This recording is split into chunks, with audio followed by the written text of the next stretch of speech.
This is Christian Codes. I'm coding every day until I become a web developer. And that's Malachi. Alright, let's get set up today. Let's see what we're doing today on the day of the day. Of the day. Lord of the day. I think the stream is running pretty well. So, let me get out of that. Go to the server. Go to the chat.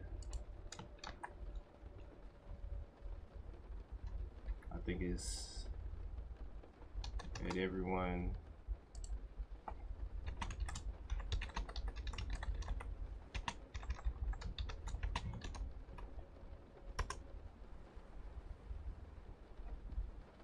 And then I guess I'll make a little post.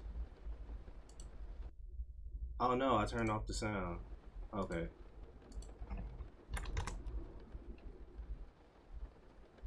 I will go here, go to view your channel, go to post.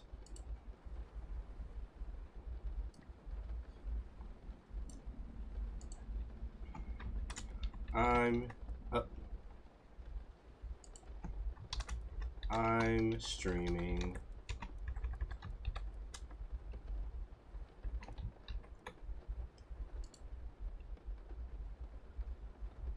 Okay. All right.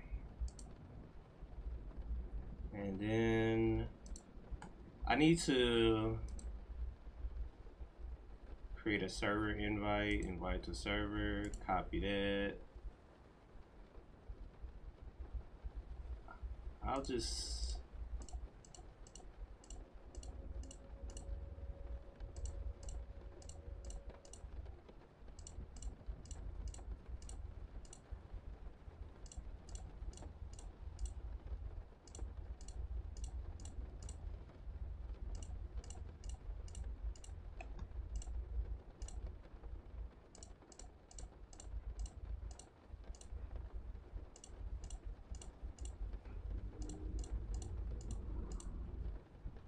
am I allowed to do all of what I'm doing? But I'm doing it.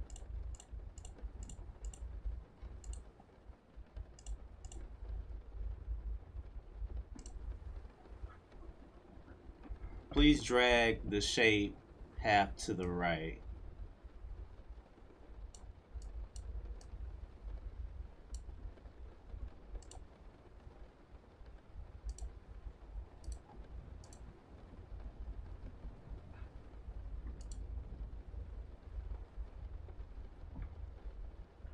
All right.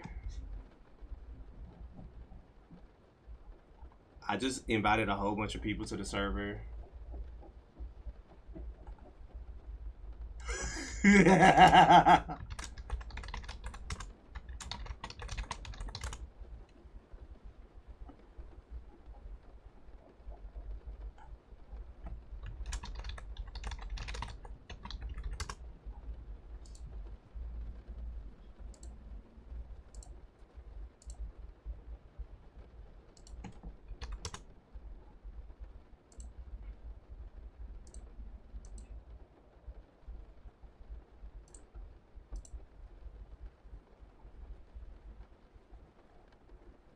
The hell? Hold on, y'all. Let me respond to this.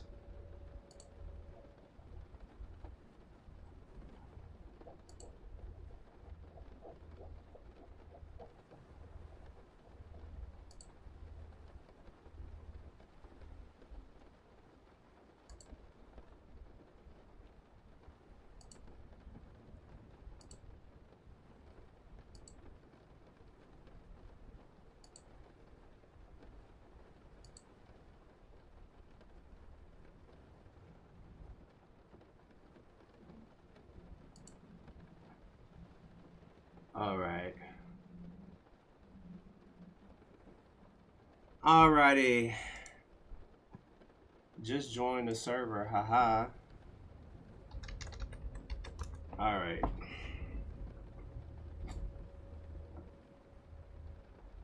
Man, that dog can be so creepy sometimes. Y'all see him? Like just staring into my soul. Malachi. Malachi, come here. Come here.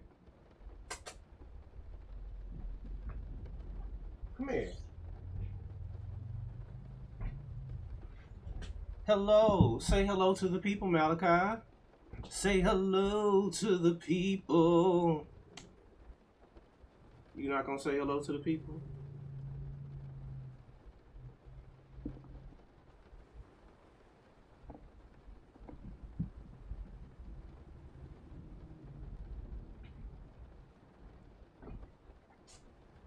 All right.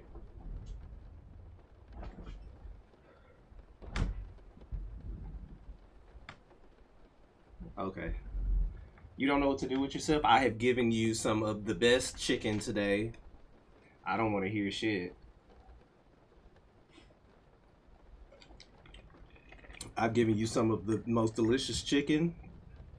We have went outside and played fetch. Right? We fetched. And now I'm about to code. And you're going to find a spot on the bed. Okay? And you're going to be nice. All right. That's how we going to do that. So today we continue on into by the way, I want to shout out one of my friends at Steven Builds _ Steven Builds _ he just got a job. And actually, why don't I just go to his page? Oh. Yeah, man, he just got a job. Right, guys, I am back. And he had been posting for, he was on day 101. Hello, sir. I know a little bit about front-end development, like HTML, CSS, JS, MySQL. What I do next? Man, I am not the best person to ask what you should do next because I am learning too.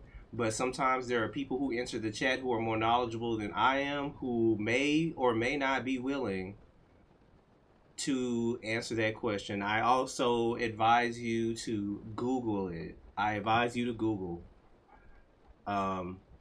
So yeah, my friend Steven over here, he got a job. So expect some of that. Probably. He got a job. Not gonna happen during the holidays or while I'm. A job. He is gainfully employed. He said he wanted to shout out a couple of people. I watched this video on how he changed his life. So I want to take a little bit of time and from meth to Netflix. I know that there's a lot of engineers out there, a lot of people going into engineering right This is not the first time I've heard of an engineer going from like drug addiction to I was sick.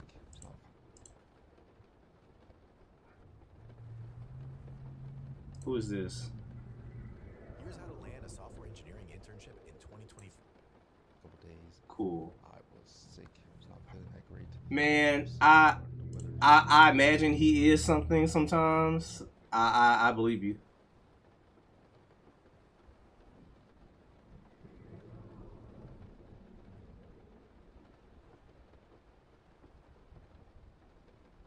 One day later. I created a Wu-Tang's clone with C++ and SFML. Alright. You said he's a content engineer. By the way, how are you doing today, Rhett?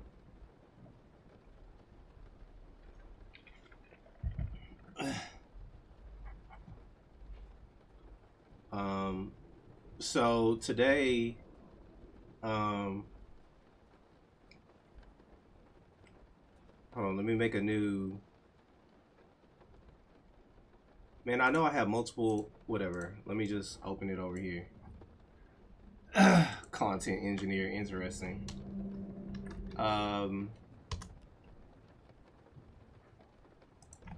So we are continuing on today. We are going to study destructuring objects and then we're going to probably I shouldn't. I want to start working on a Pomodoro counter, but there's something else I didn't finish, and I don't want to be one of those people that just has a whole bunch of stuff they didn't finish. I do not want to be one of those people. I am not interested in that. So hold on.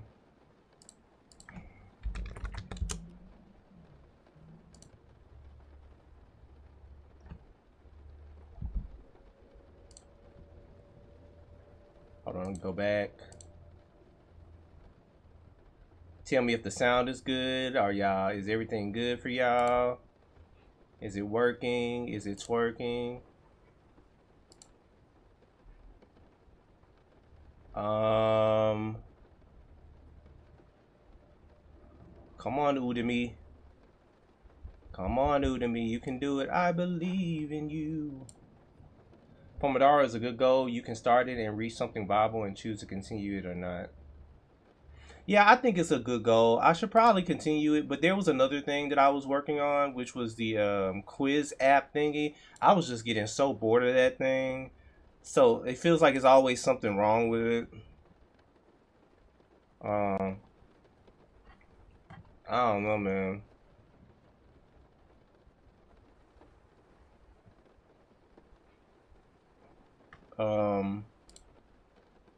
So yeah, I'm doing this course, but I cannot play it because of copyright.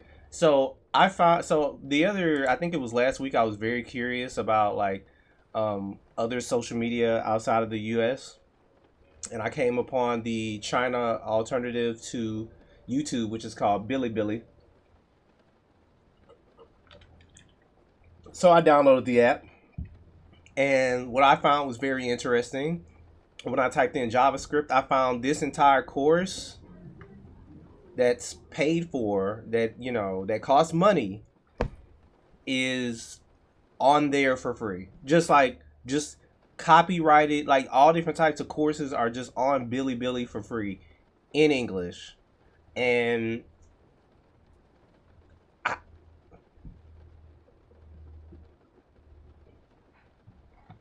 no, I'm bored because it's just taking. I don't know. Because I'm bored. And because I'm bored, thank you, Studvu. And because I'm bored, I feel like I should do it anyway.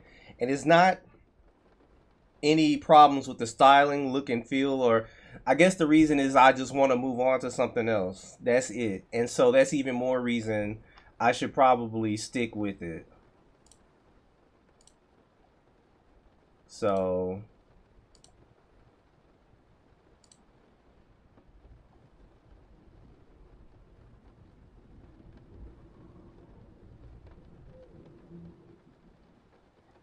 that's true, but here's the thing about that project.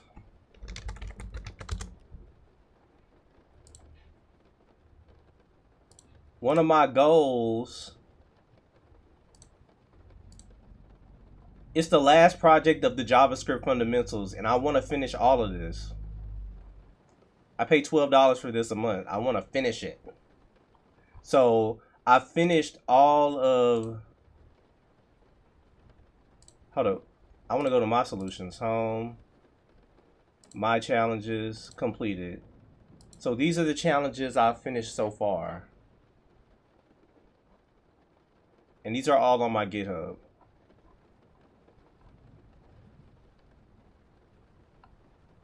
This one was the last hardest one. So if you go to these things, you'll...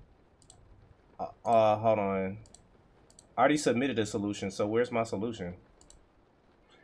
Careful, sunk cost fallacy. If you want to learn JS, you can do it yourself. Sometimes some courses are better in some aspects than others. Sunk cost fallacy. Let's Google that because...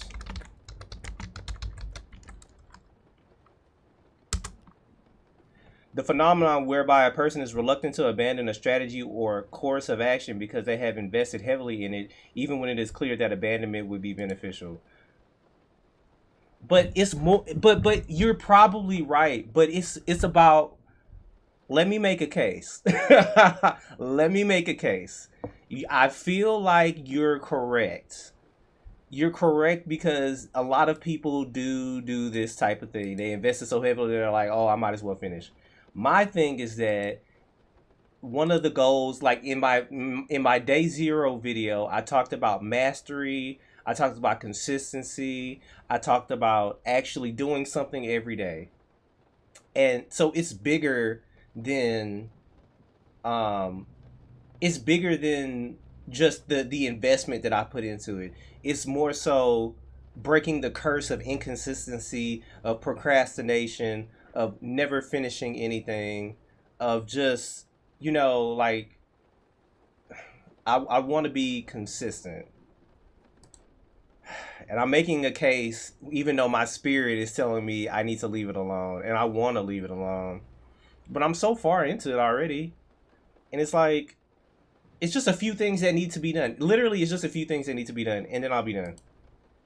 And that's it. Okay. So we are on destructuring objects. I cannot play this. I cannot play this at all. And I wonder, can I even play the video? Let me think.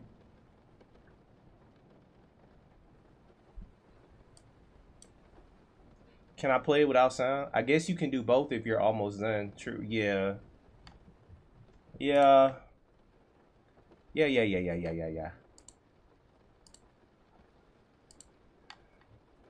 I don't think I can play this.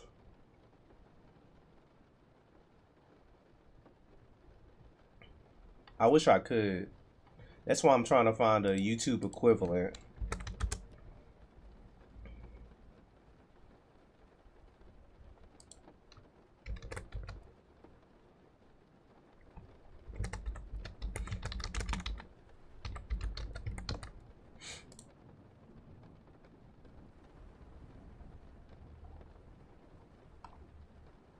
This is 8 years old, man.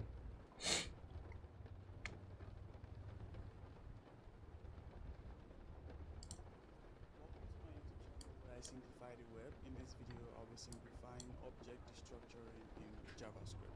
In the previous video I made, which you can find in the video description below, I simplified array destructuring in JavaScript, and I showed you how you can easily extract values from an array and assign those values to variables. In this video, I'll be focusing on object destructuring.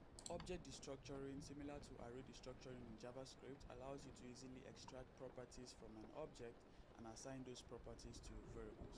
I'm going to be showing you some examples here to explain the different things you can do with object destructuring. I have this object here which has a name property, a YouTube property, and a language property. Without using object destructuring, if I wanted to assign these properties to variables, I'm going to do it like this. So I can have the name variable and I have object.name. If I want to do the same thing for YouTube, I have the YouTube variable and I have object.YouTube. You can see that I'm using two lines just to assign these properties to variables. But with object destructuring, I can do all of this on the same line. I'm going to show you how. I'll take this line away. For destructuring, I'll have my constant or let or var, whatever variable keyword you want to use. I have an empty object like this, and then I have the objects that I want to destructure here. First, I have the name. Now I have the name variable assigned to the name property. I can also do the same thing for YouTube. This is the YouTube variable. Okay, let's just go ahead and create the object. So we have const, let's say const user, and the user has, I hate using name, user name equal Chris 10 codes. Oh, I'm not supposed to put an equal. Then we have YouTube, and we're gonna say, hold up, username, we're gonna just put Chris, YouTube at Kristen Codes.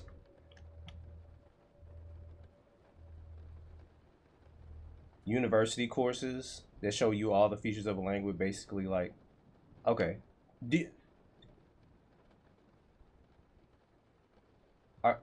Are you saying that's what you consider structured learning, or are you saying is that what you consider a viable alternative? Let's see, username Chris, YouTube Kristen Codes, language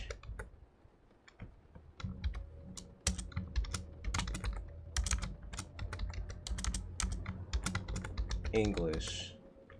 Working on a project has been my favorite way to learn. You just read the docs about each of the APIs. Or see, me too. That's what I like about Front End Mentor because it got me into. So I like the course because it introduces me to new JavaScript stuff. And what I like about Front End Mentor is that it won't teach you. It doesn't teach you how to do any of this stuff. It just says, okay, this is what it looks like. This is what the functionality should be. This is the hover effects and stuff. Bam, that's it. That's it. And you have to figure everything else out. This mortgage repayment calculator might be the thing that I do. Okay, yeah. All right. So let's see. Okay, so we have a const user. We have the user object. Should we give it a capital letter? I wonder what's the naming convention for objects.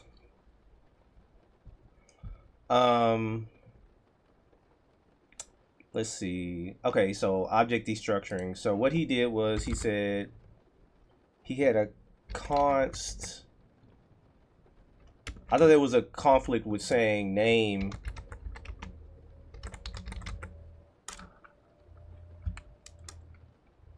equal object. No, equal user. So if I do that and I say CLG name and then I say CLG YouTube, I wonder what happens.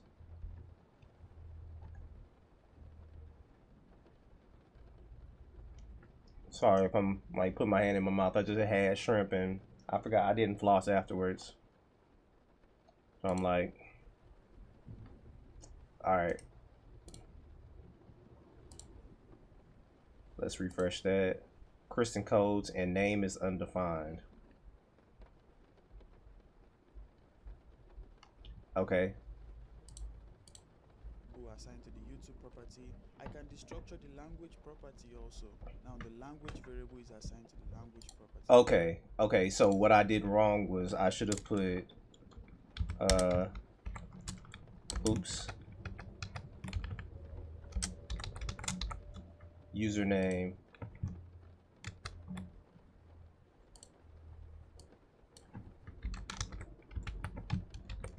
And then, okay. So it's very similar to array destructuring, except with array destructuring, if I were to say const users equals, and I did Chris, we're gonna say ants. Who else is here in the chat? Thanks, Ghost Player, and then we'll say Ghost, and I wanted to do const A, B, C equals users.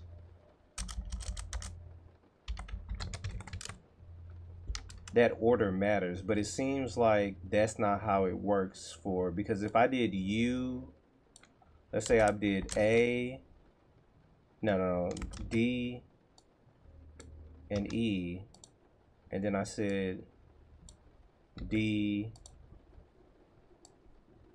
and E, those are undefined. Okay, but if I said A, it would come out to Chris, B comes out to that, and C comes out to Ghost.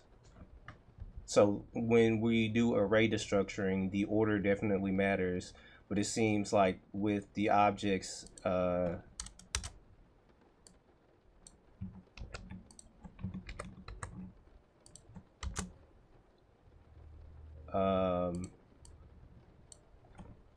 naming matters. Username, and we have YouTube equal user. Uncaught reference D is not defined.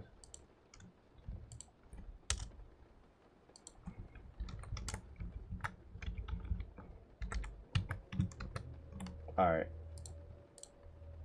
I'm going to show show you that this works by logging these values or variables to the console. Console log name, YouTube, and language. I'm gonna extend this a little. I'll run this with node test. You can see that the name is Dillion, which comes from here. The YouTube variable is decode, which is here, and JavaScript is the language, which comes from here. You can see how the structuring makes it easy to extract properties from this object and assign them to variables. What if we do not want to use the name variable for the name property? Maybe you want to use a different variable name. Then you can do that by passing a colon.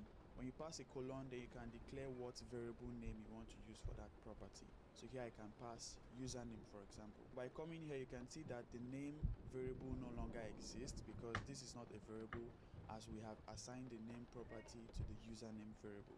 So here I can come username. If I run this again with node test, you can see it still shows Dillion, decode, and JavaScript. What if while destructuring you pass a property that doesn't exist in this object? Let's say you pass a property like age. The age property does not exist in this object. So what do you think the age variable is going to have as a value? You can check that by logging it to the console. You can come here, Undefined, right? test. You can see that the age variable has undefined as a value. The reason it has undefined is because the property does not exist in this object. So while destructuring it, it doesn't have a value.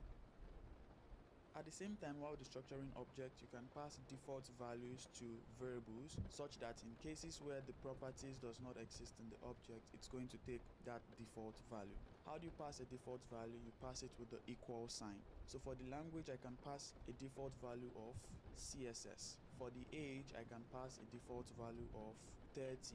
While destructuring this object, I have the name property assigned to the username variable. I have the YouTube property assigned to the YouTube variable, the language property assigned to the language variable, and this has a default value of CSS. And I have the age property assigned to the age variable. I'm going to log this again with node so you can see how it works. The username is Dillion, which comes from the object. The YouTube is decode, which comes from the object. The language has a default value of CSS, but because the language property exists in the object, it's going to have JavaScript. It doesn't use the default value CSS. But the age variable, while destructuring, does not have an age property, so it's going to be undefined. But because we pass a default value of 30, you can see that the age here is also 30. One more thing. All right. Before we get to the structuring nested objects, where can I find the front end quiz course? Front end quiz it's on the front end mentor website.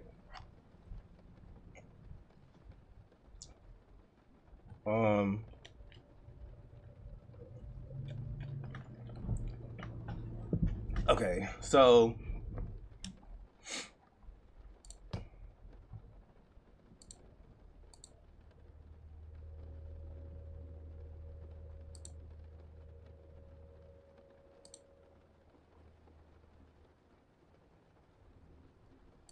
okay. So if I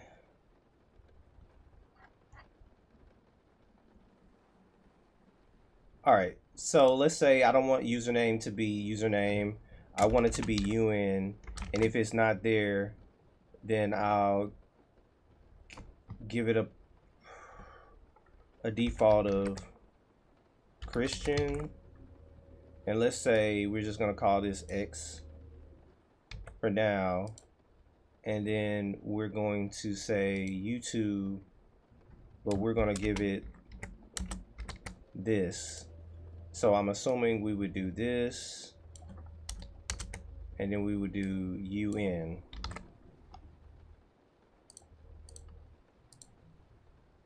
All right, so that makes sense. So we username UN. All right. All right, I got that. Is destructuring nested objects. What do I mean? I'm going to take this line off and I'm going to have a languages object, which is going to have a first property of JavaScript. It's going to have a second property of CSS. And this is a nested object in this main object. You can also destructure that. How do you do it? I'm going to clear these lines off. Since I want to destructure this nested languages object, I'm going to have languages written like this, put the colon. Now I can destructure it. So I can destructure the first property. Now I have the first variable assigned to the first property. I can also destructure the second property and assign it to the second variable. I can even rename this to second variable. Like I can pass a third variable while destructuring, and I'll assign this a default value of PHP. Coming here, I can log first, second variable, and third. If I come back here to Node and I run this, you can see username is Dillion, comes from here. YouTube is decode.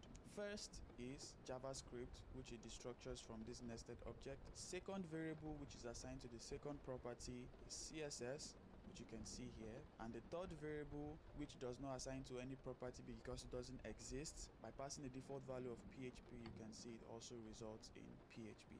So you can see how easy it is to extract properties from an object and Yes, I see how easy it is. My friend, decode.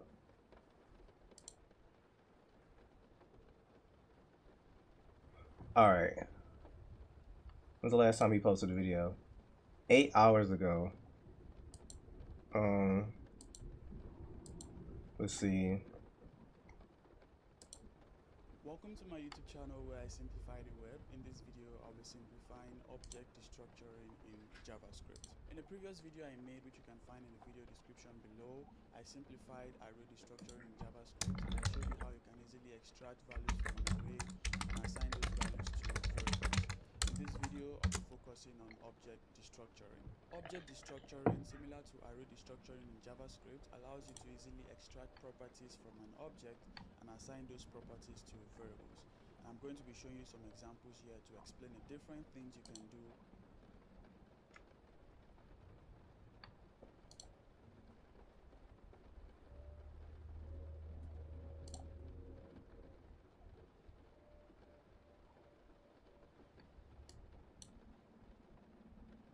All right.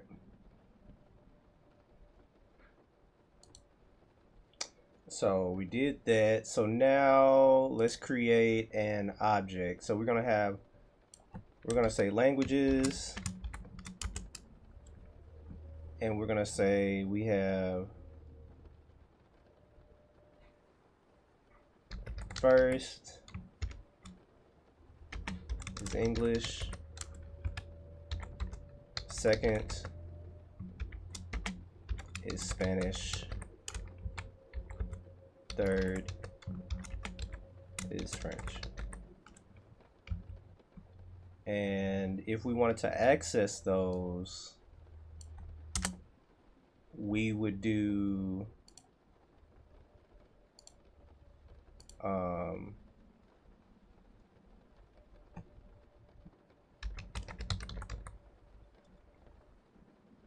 hold on, I already forgot. Dang.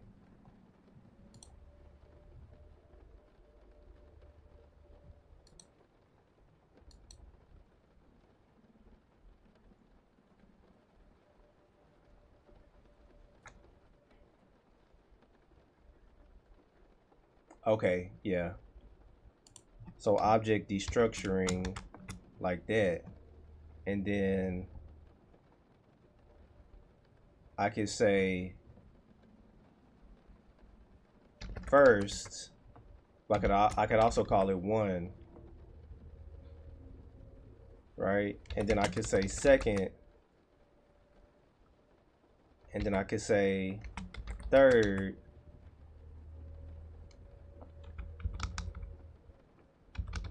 let's say we're gonna call this 2, third, we're gonna call this 3, and let's just say we know there's not a fourth, but we're gonna say fourth, and we're gonna say it has a default value of 4. And then I think we can still do like YouTube, something like that. So then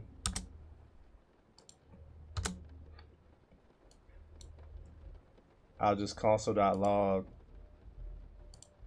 I think I had prettier on, right?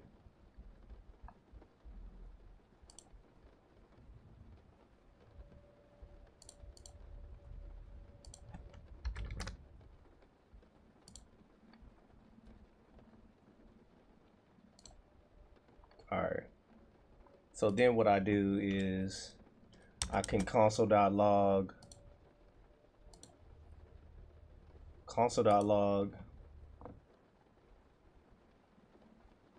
Can I console.log languages? Okay, so that doesn't work. Okay, I think I get it. I think I get it. Okay. But I could say 1 and that would give me English. I could say 2 and that would give me Spanish.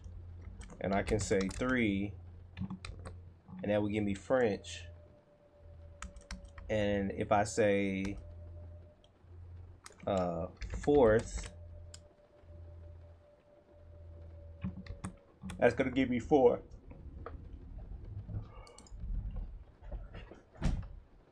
All right, we crack-a-lacking. But why don't we do something like coding languages, and then we're gonna have an array, and let's say we have JS, we have CSS, and we have HTML. I don't know how to actually target these, so we're about to learn together. So I'm assuming, don't worry about that. I'm assuming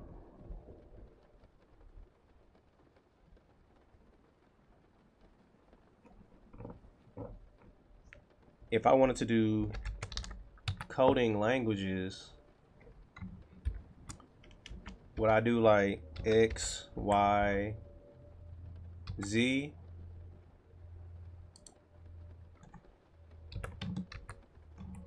Yeah, buddy.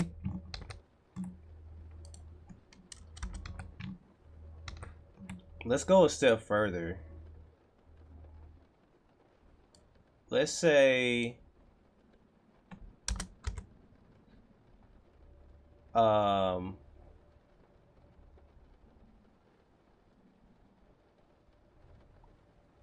I'm just thinking out loud. I'm just thinking out loud, my friend. Let's say we have an array of objects, and then in this object we have user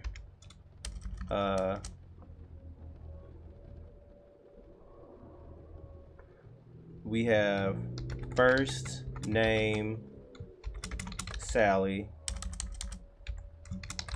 Yeah, I'm talking out loud because I guess, you know, it keeps people like I can think quietly, but I mean, I don't know. I just think it's more valuable if I say my thought process out loud. Plus, it gives me practice because I know one day I'm going to be explaining how my code works, so I might as well get my practice in. Last name Brown.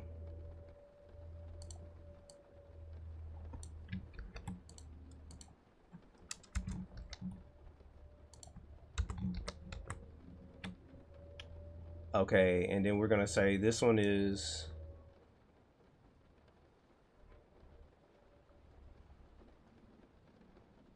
oh, it's no problem, Devin.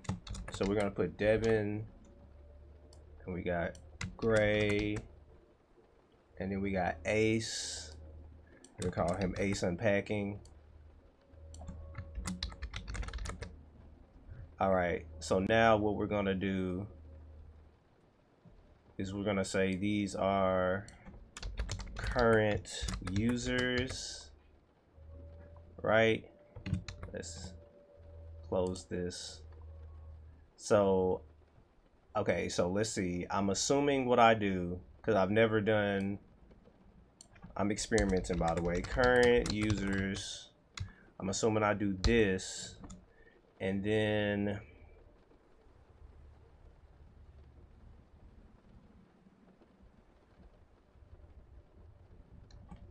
do I do this? Because it's an array.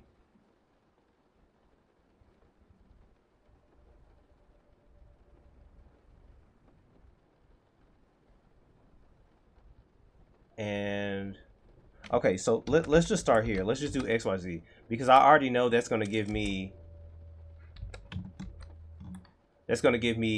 the 0, 1, 2, the index, right? So now what I want is I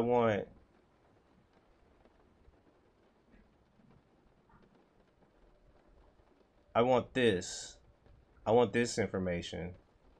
So let's say I just want Sally. Would I do something like,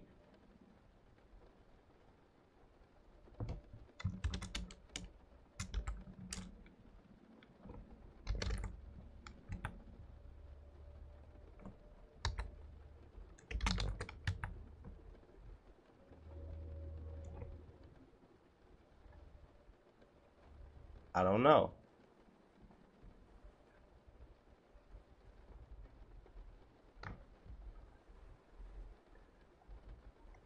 Now this is something y'all can help me with.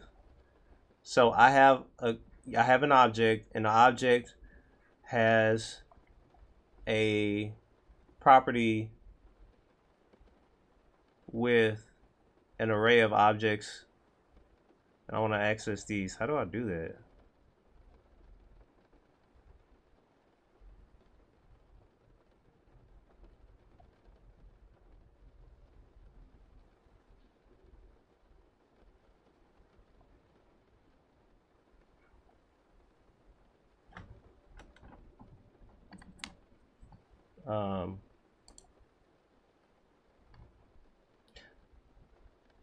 No, yeah, I know I could do that, but we're destructuring.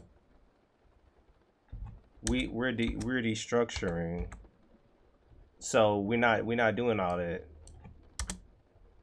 But I get what you're trying to do. So we wouldn't say I would split it up, do the destructuring to get X, and do a separate const first name.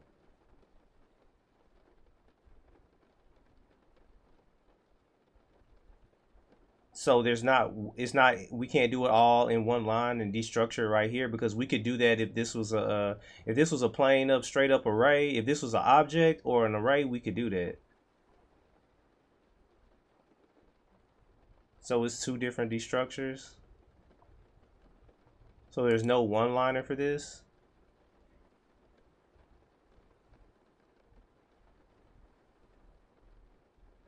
Yeah, no, I just want to know how to do it all at once. So I'm pretty sure I could do something like he said, the X, and we get that, and then we do something like that, and then we do first name.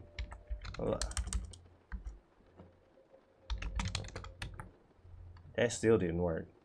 I'm gonna have to look this up.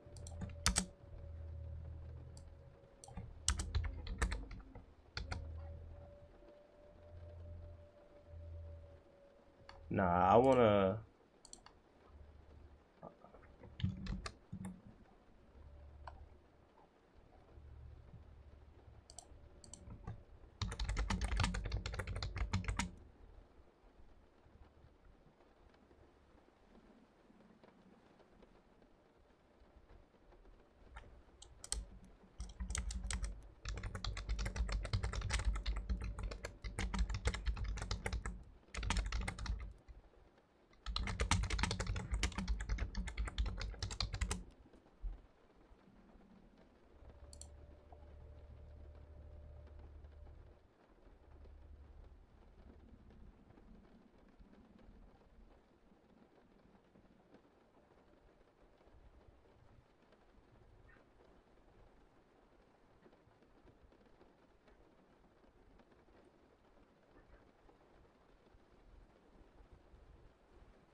Okay. Well, there we go. That makes sense.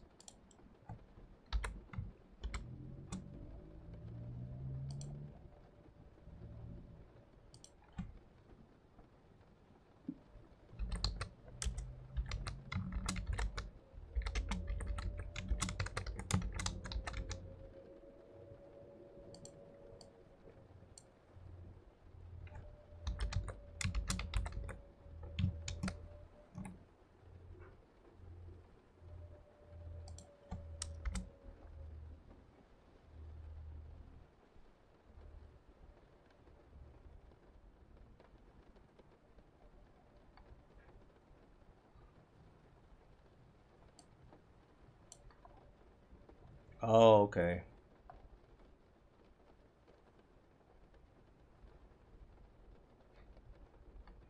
Oh, hold on. What am I doing?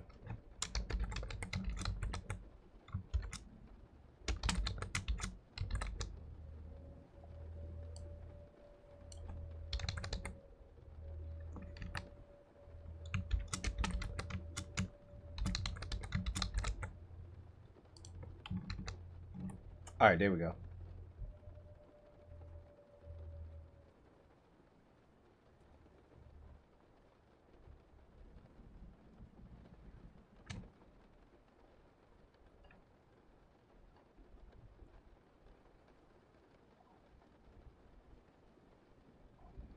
I just need to look at this for a second and figure out exactly what the hell I just did. All right.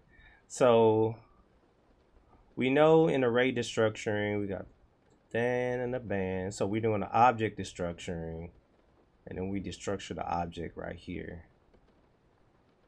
Okay, I just got to remember when we doing object so hold on. Now I want to know something else.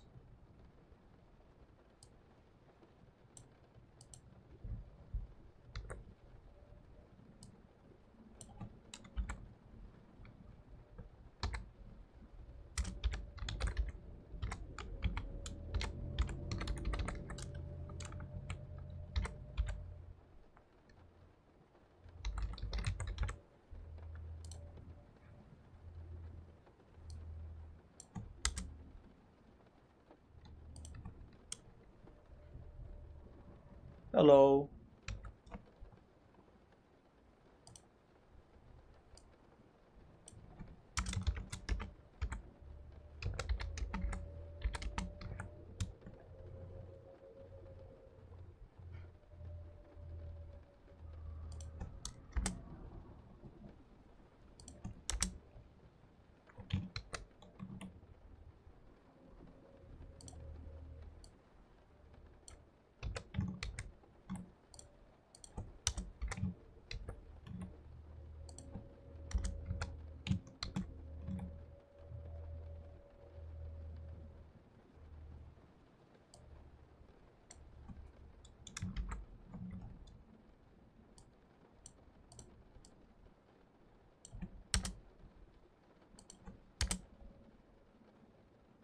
The context is I'm breaking things and learning stuff. I'm playing around.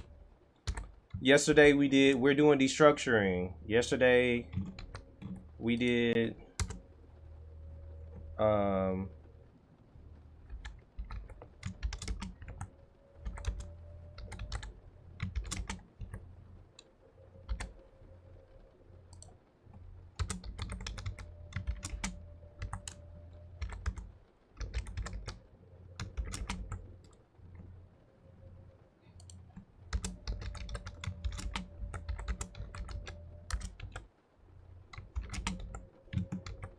all right. Okay. So let's see. Let's see if I can do this. Okay. So the goal is we want to access, let's see if we can access 5. So let me just start over. So we have const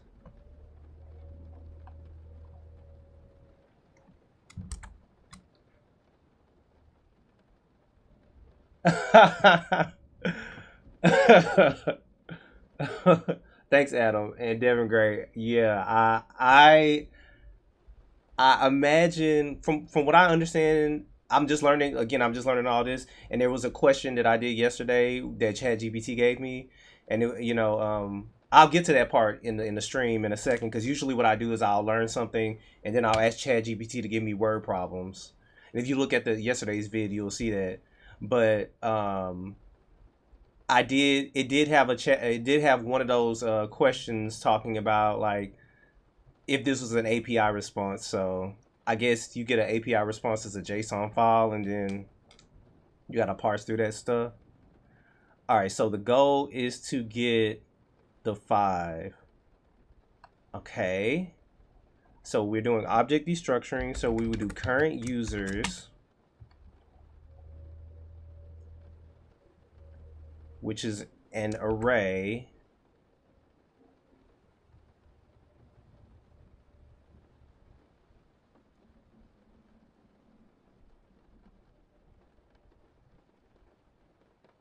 I'm already forgetting stuff, man. Hold on. Current users. Oh, no. Current users. Okay, yeah. So we got current users, and then we have that, right? No. We have this. And then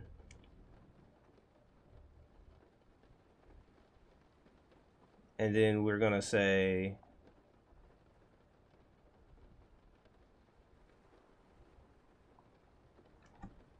first names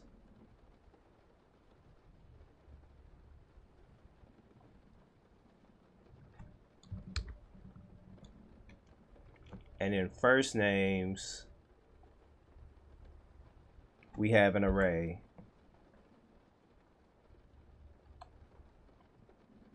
But we don't want the first object and we don't want the second object. We want the third object. And in that object we have 5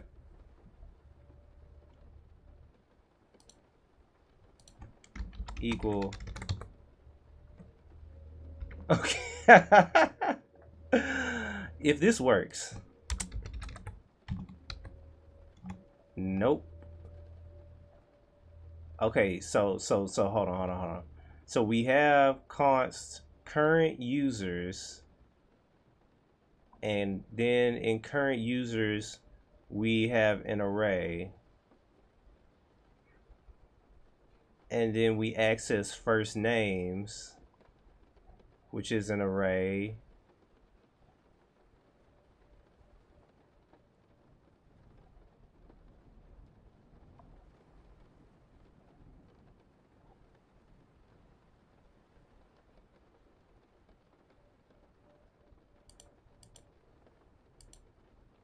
And this is the third.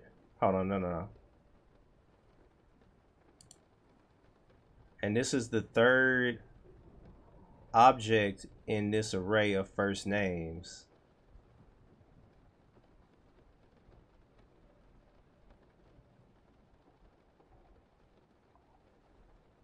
But if I did something like X, Y, Z, and I put X, cannot destructure property symbol.iterator of users as it is undefined.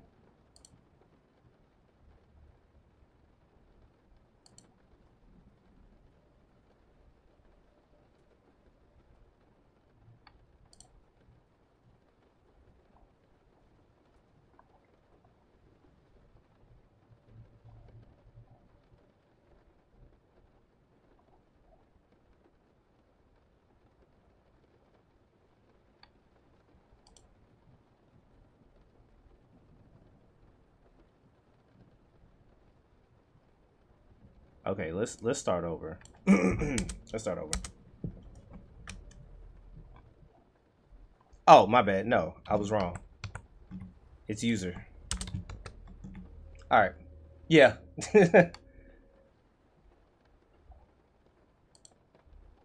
Oh, hold on. So my thing is right there. Okay, so now you see the code. Now you see the code.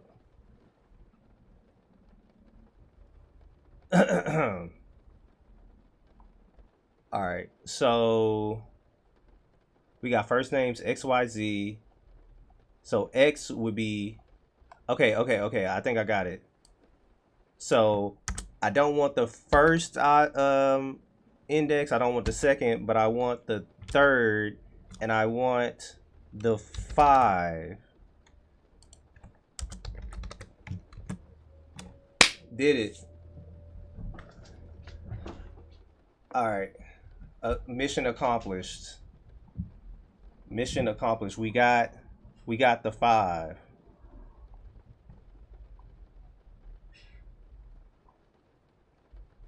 Also, if we wanted the second object, let's say, so we got current users, we got this array. Let's say we want the second object and we want the first. Why is it putting an exclamation point? We want the first name and we want the last name.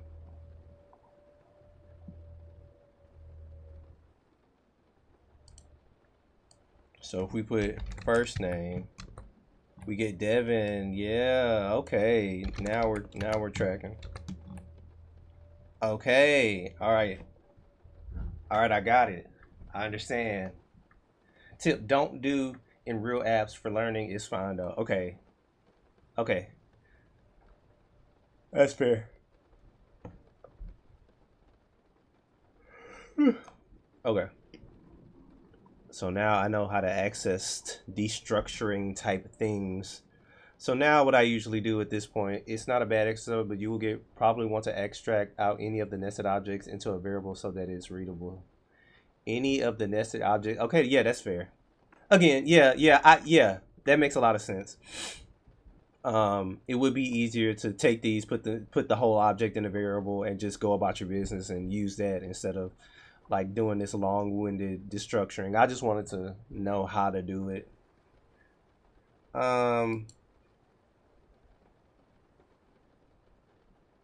Okay, so now we are going into ChatGPT and we are going to ask ChatGPT for some object destructuring problems. I feel like I don't even know where to start. I feel overwhelmed because I have no guidance. How to get into web dev. I feel like I don't. So here's the thing, and I said this yesterday. From what I understand, one of the biggest thing, if you want to be exposed to this destructuring stuff, make a peer-to-peer client between two browsers. I will fight you. I make a peer-to-peer client between two browsers. I don't even know if I'm there yet to start doing stuff like that. Hold on, I got a text message.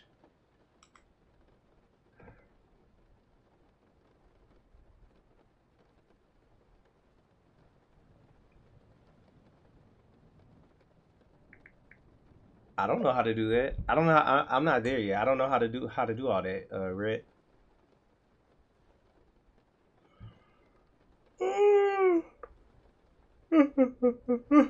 All right.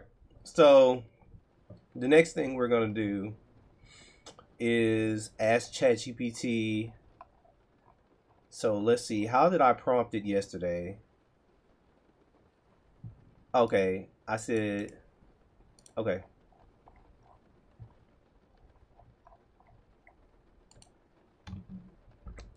Hey, I just learned how to destructure objects in JavaScript, but I need to reinforce the knowledge with some problems. Can you give me some problems to solve involving destructuring objects to cement my understanding? Repetition is a fatherland. I see it's JS. What next? Node.js or something different? I don't know. All right. It's all vanilla over here. We'll get into a framework later on.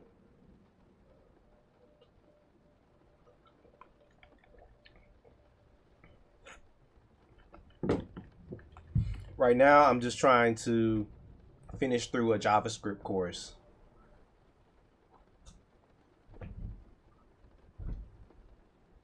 Why is ChatGPT acting so slow?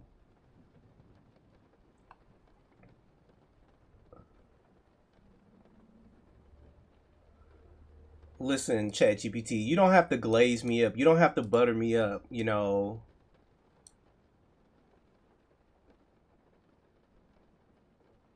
Southeast Asia does rock. India, I had one of my best friends is from India. His name is Hardik, and he went to the same school as me, and I think he's in Canada right now. He's from southern India. He is a really good friend of mine. He taught me a lot of interesting words. Where are you from, mate? I am from Texas.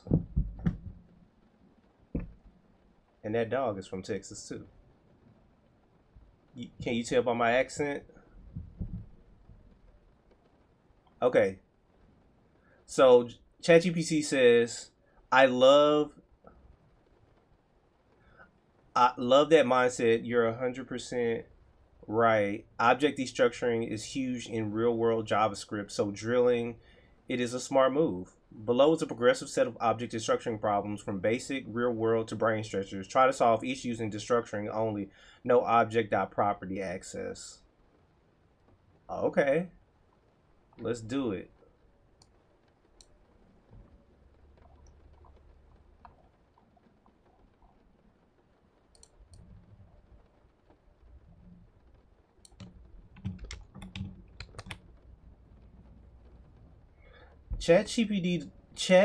Me and ChatGPT don't have a good relationship.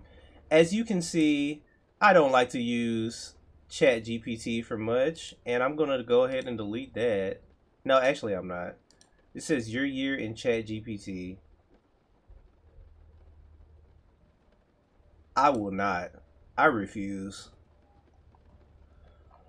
All right. Level 1, object destructuring basics. So let's see, we got 1.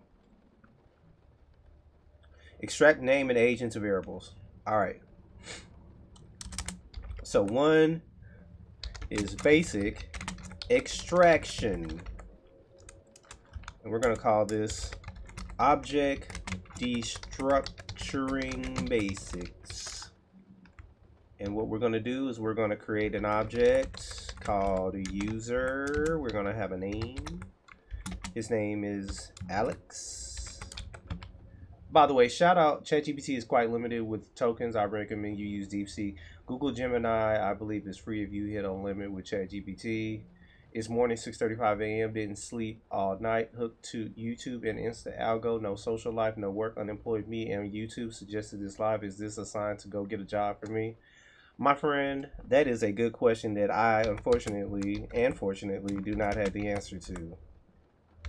Let's see. City is Austin. It probably recommended it to you because there's a small percentage of the people that watch me that are from India. And that's because I actually go into a lot of Indian Discord servers, even though that they're coding, even though I don't even know what they're saying. I just sit in there and pretend like I know what's going on. Okay, why did you see this is irritating me. Why did you put this comma? We don't need a comma. You see, prettier gets on my nerves sometimes. Okay, so anyway, we're gonna extract name and age. So we're gonna do const, and we're doing object destructuring. So we're gonna call name, and I'm gonna call that first name, and then age. So it's gonna be age. So then we can CLG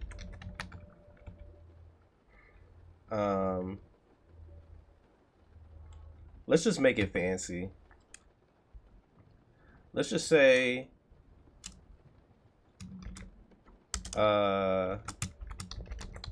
first name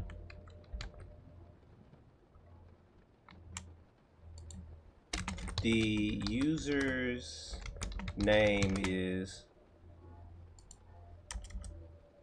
and they are 28 years old. Boop.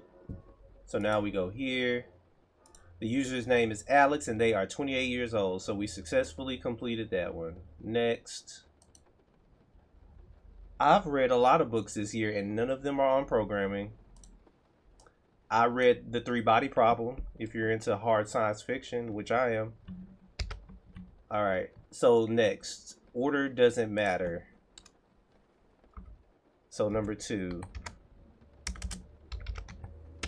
order doesn't matter.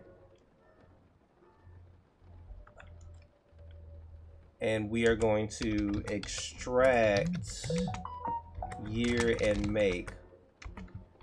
Order should not matter? What do they mean by order should not matter? Okay, well, okay.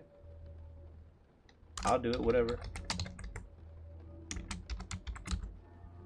Order definitely doesn't matter when it comes to object destructuring. It does matter when it comes to array destructuring. Toyota, model, Camry, year 2022. You can reference the members of the object, that's all it means. You can reference the members of the object, that's all it means. Okay. So I will do const, and I'll just say, I don't know, it wants the year and the make. The year and the make. The year and the make equal car. CLG. Let's make it pretty. I like making my strings pretty. We're gonna say this car is a great deal. It's a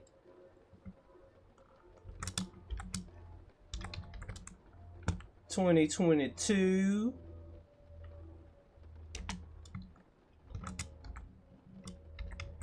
Toyota. This car is a great deal. It's a 2022 Toyota. Okay. Okay, yeah.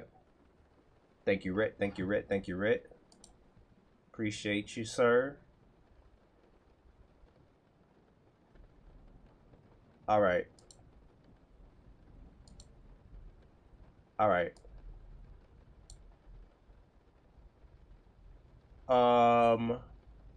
Renaming variables. So we're on number 3, renaming variables.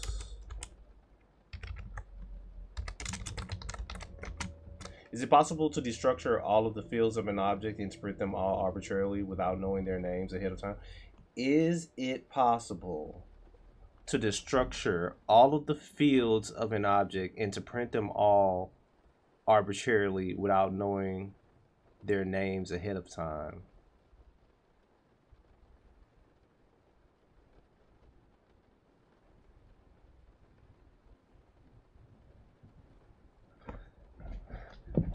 I don't know. Wouldn't you have to, isn't there a way to iterate over an object? I don't think you could. I don't know if you could do that. Let's say your object changed shape, different members, but I just want to always print all the fields. When you have to, isn't there a way to iterate over objects?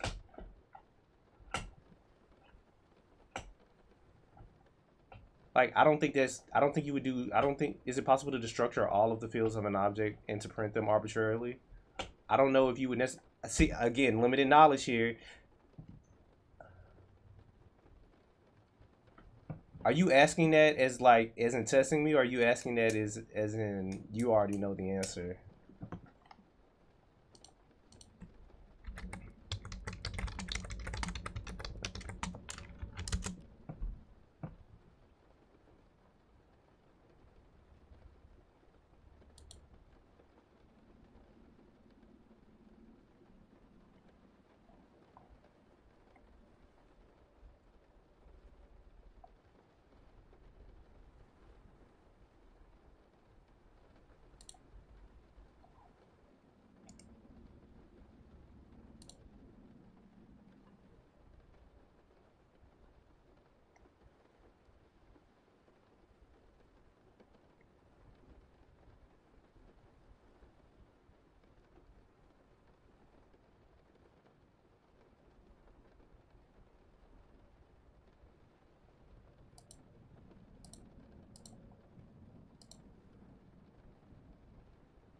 Okay, renaming variables.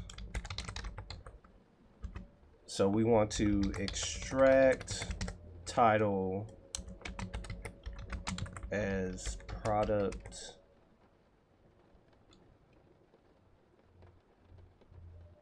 name.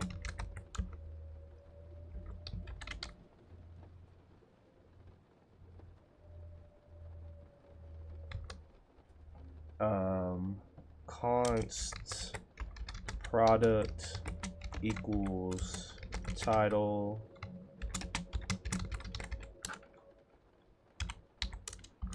price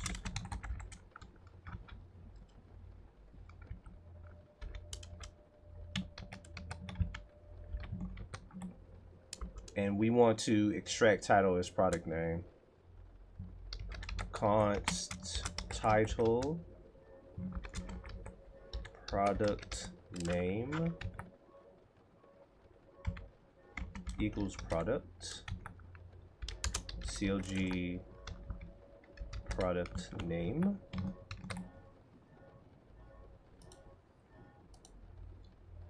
Laptop. Got it. All right, let's take a 5-minute break. 5-minute break. Hmm.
Be brave.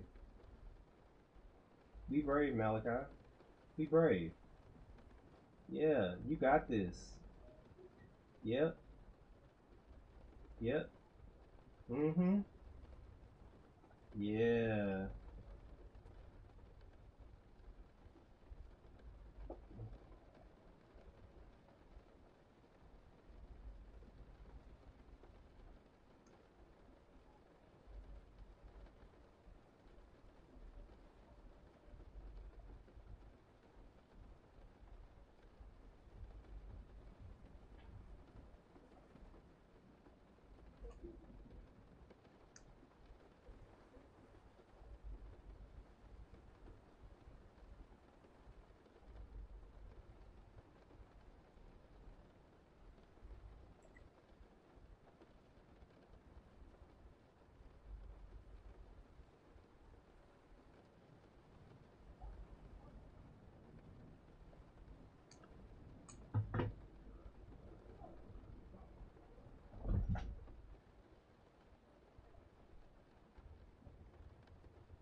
All right.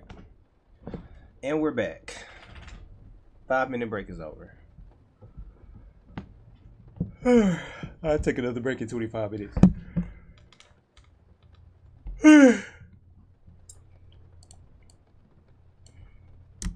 So now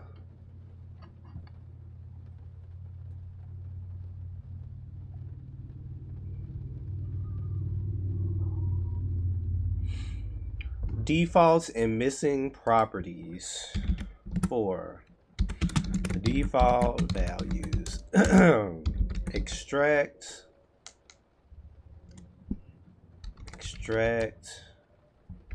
theme and font size. Font size should default to 16.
All right, so that's that. We did that.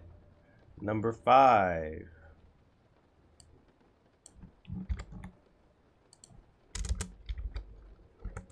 Number 5.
All right, basic nesting.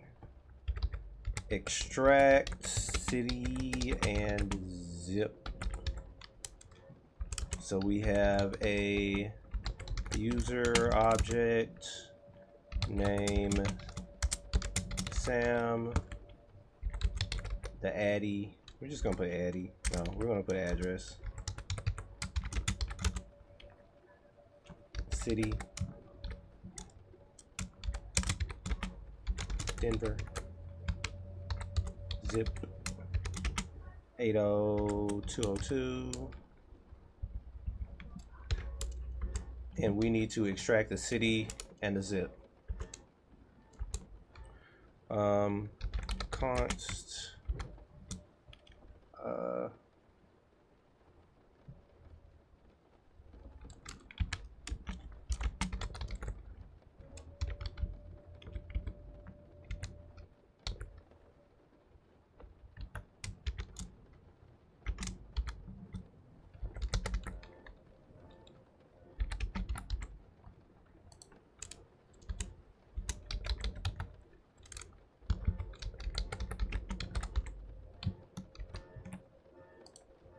yeah, buddy. Did he say what's that theme, shorty? The hell? The theme, hold on, I think we did it yesterday. The theme, Control K and then Control T. It's Aura Dark Soft Text.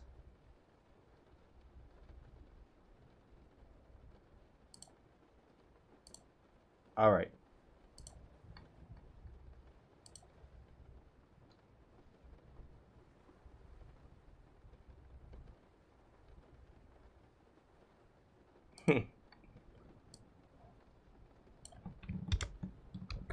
All right.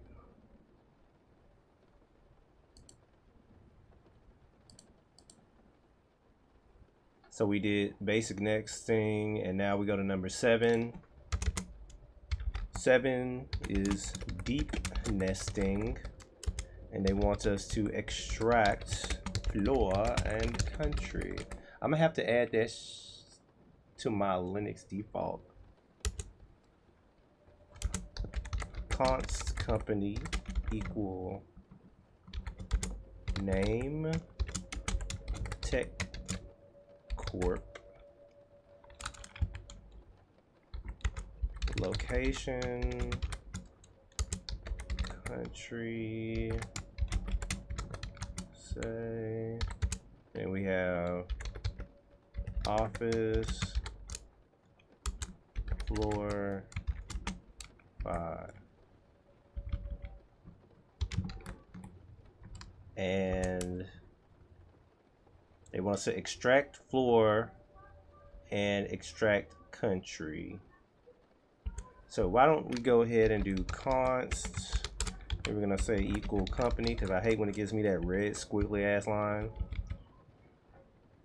And we want floor and country, so we need location.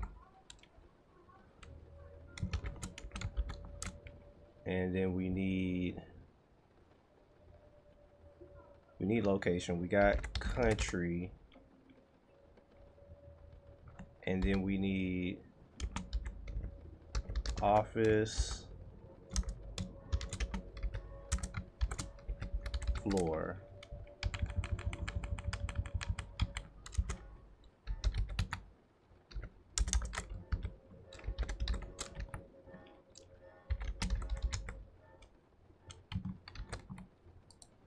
Yeah, we did it. Yeah. Starting to get the hang of destructuring.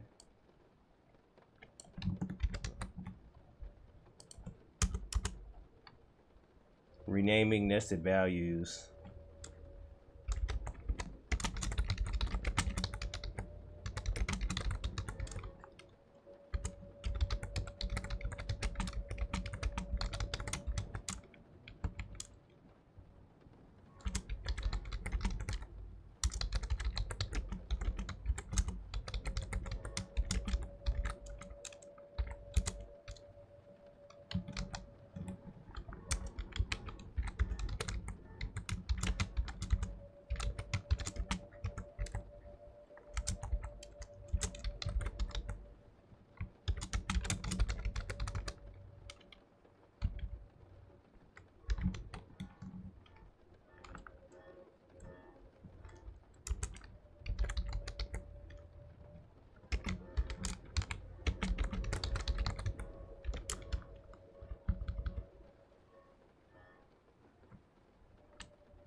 Yeah.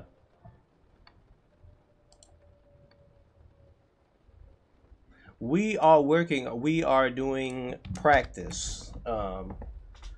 Usually what you'll see me doing is building projects, but at the beginning, I like to do some practice. So what I'll do is I'll learn a new JavaScript topic, I'll practice it, and then I will go into the projects that I'm working on.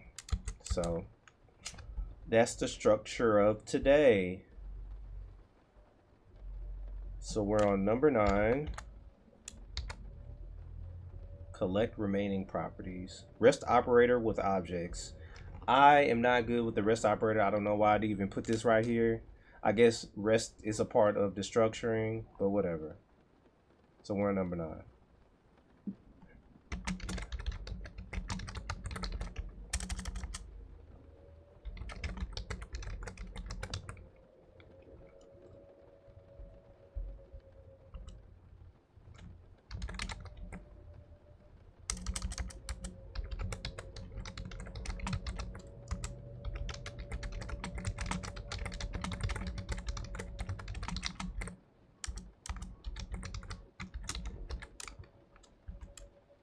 I've never done the REST property like this before, so we're about to see if I can do it for the first time.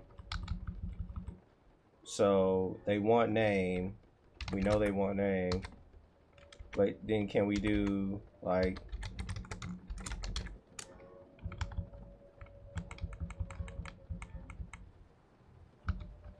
it's gonna be person.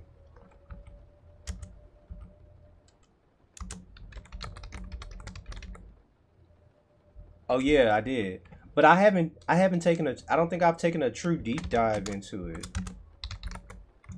Like I feel like I haven't like really dedicated time like a video, or maybe I have and I don't know and I don't remember. I'll just take your word for it, because sometimes I won't lie, I did party last night with family, and we did get, there's this drink called Clapback. My God, TikTok it. We were off the Clapback. We were off the Clapback.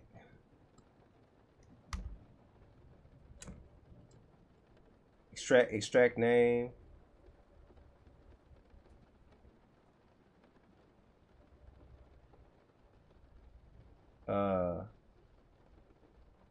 Store the rest of the properties and other info. So I can CLG name and other info, right? Yeah. Oh, that's cool. Hold on, what?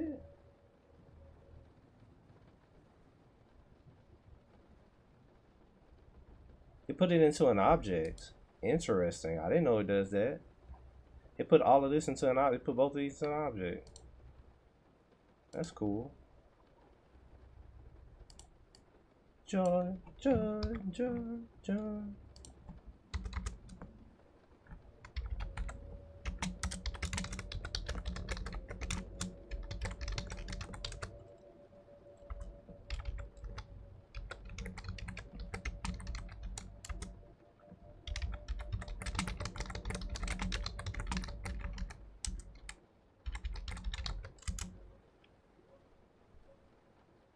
Extract host, put everything else into options. Const config equal, and that's an object. Host local host port 8080, and then secure is true. And they want us to extract host, so let's just, I hate the squiggly line, and we want extract host. We want host, and then we want to put everything else into options, and we will CLG host options. Yeah, buddy. We're track-a-lacking along, y'all. 10 minutes until the next break, though.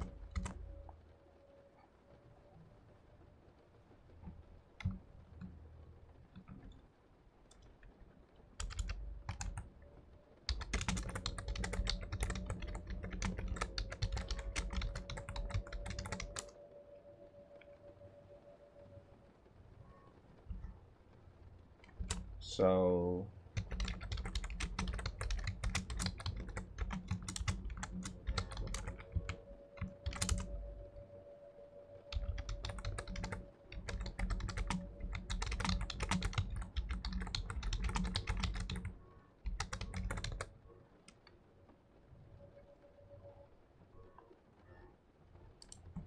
I'm assuming I need to make,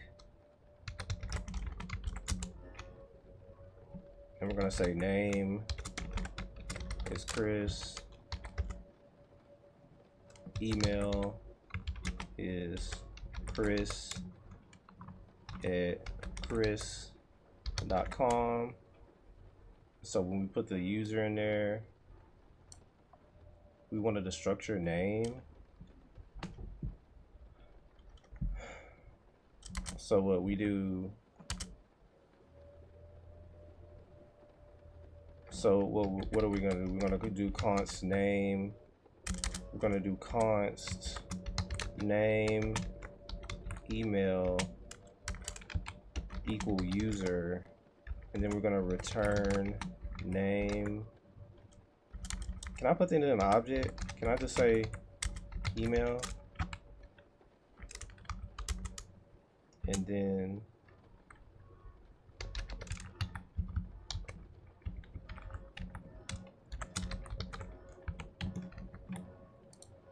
yay. Hey Kristen, Merry Christmas. Hey Mr. Hintz Gaming. I hope you're doing well. Hope you have fun. I hope you get tipsy off the eggnog this season. I hope your 2026 is going to be amazing. I hope you have a lot of fun and good health. And I hope a lot of money comes your way. Yay. I wonder, can I do this?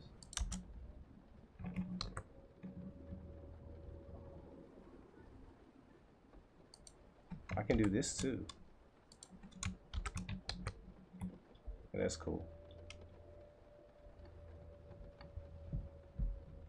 What's good, dog? What's good, FFG Flash? What's good, FFG?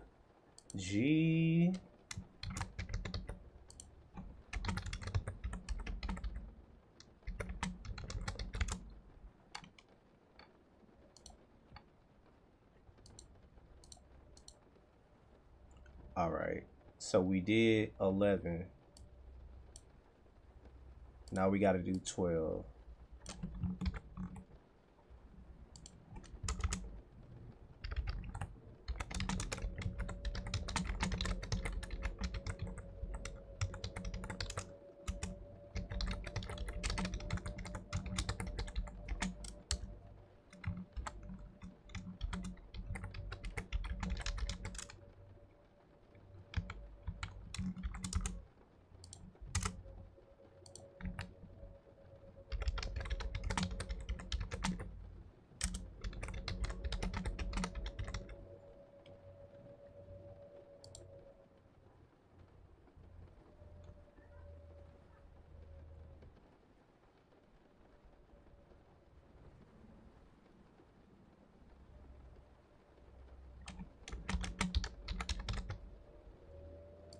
I like the way this looks. These colors are nice.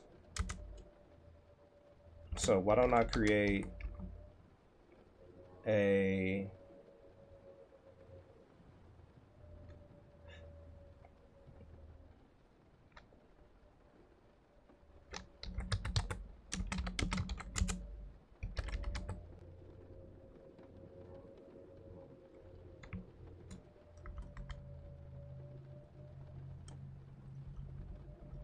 so if we don't have a theme,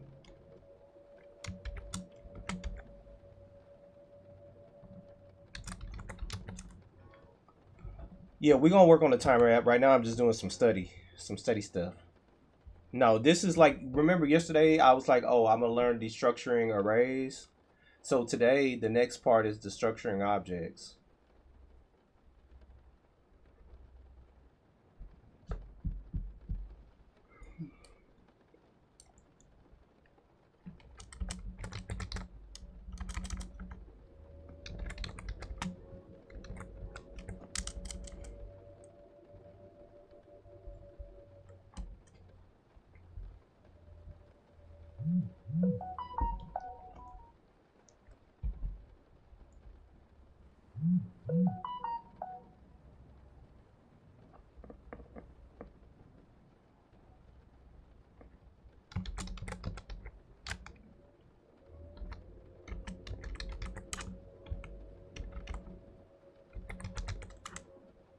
Is that how we do that?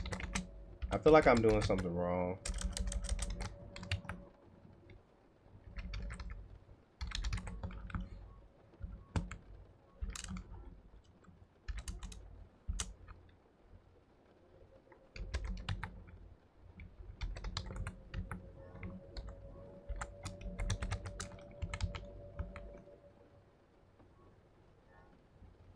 Maybe I don't even have to do that.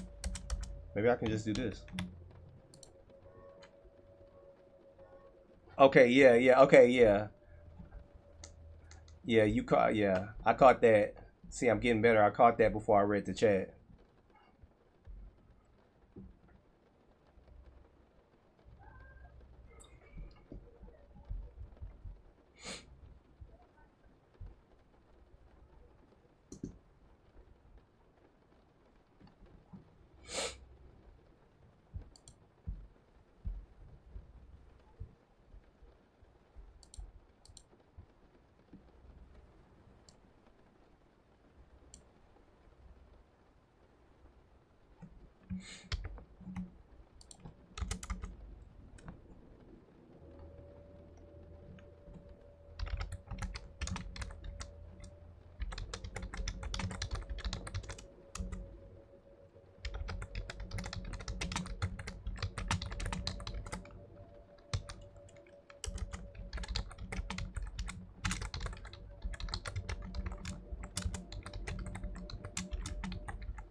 Alrighty, got that one.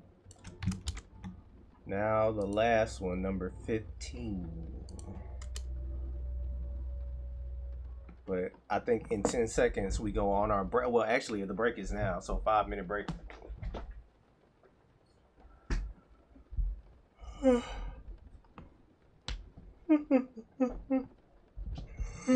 5-minute break. Oh, back crack.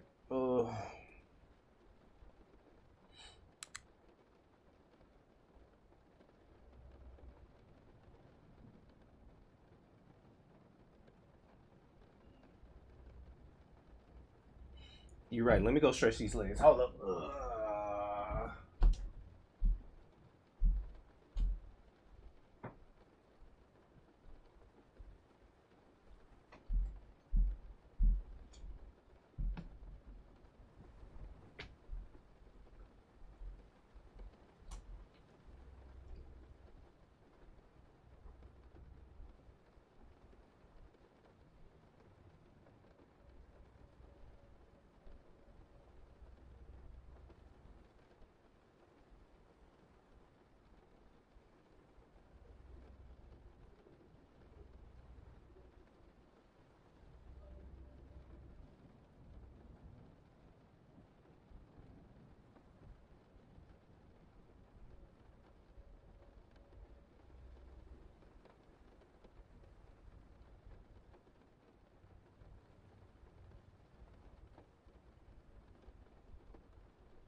No, it's starting to get intuitive. I won't say it's simple.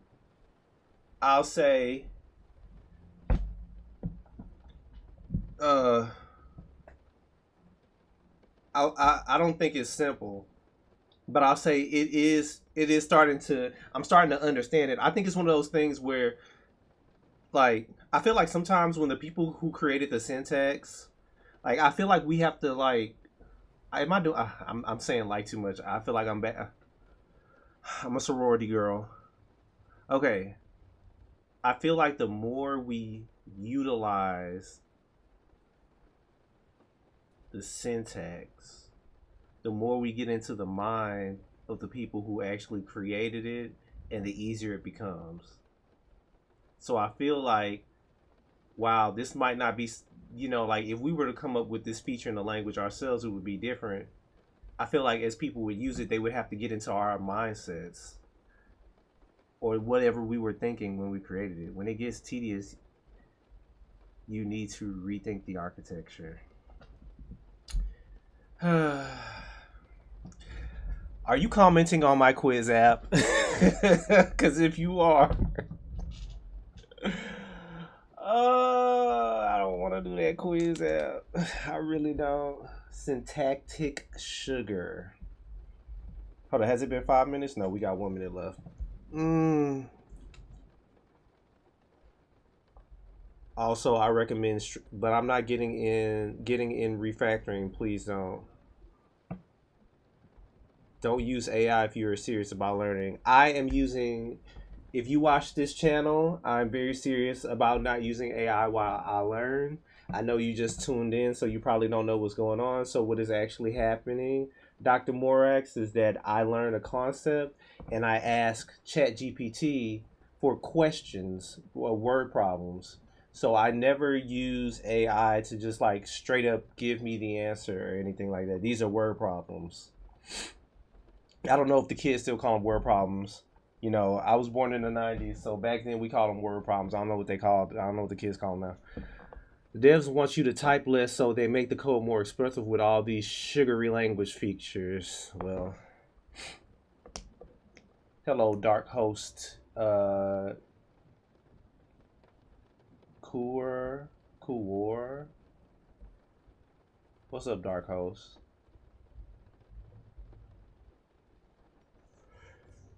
Yeah, Dr. Morax, I recommend you look at some of the other videos. This is day probably like 42. We don't use AI like that around these parts.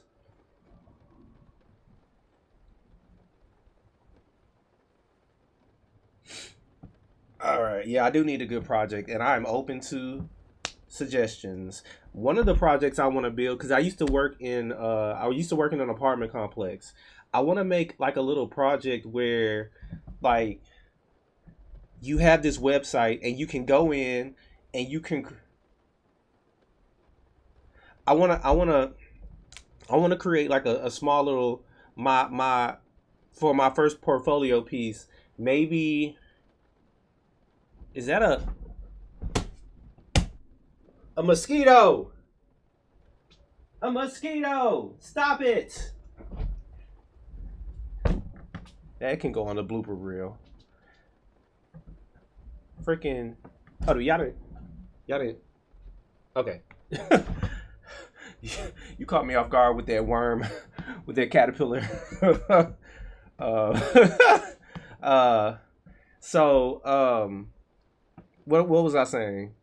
Oh yeah. I used to work as an apartment as an apartment. I used to work as a leasing consultant, and we worked on this thing called One Site.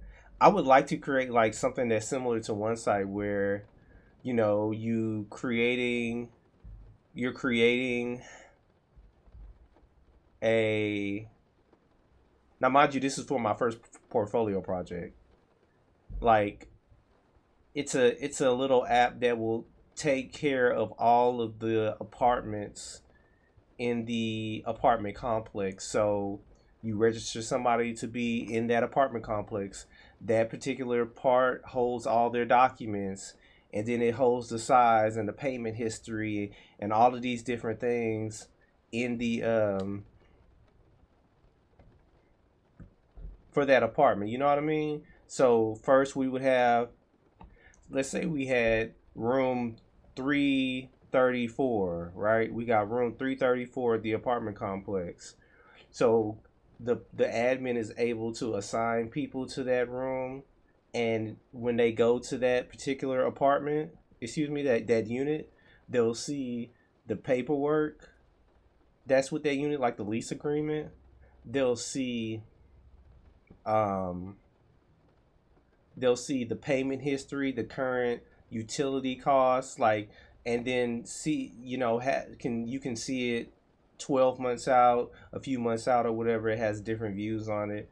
I was thinking about that being my first portfolio project, because it seems like everybody does like a weird little movie app thing, or I want to do something.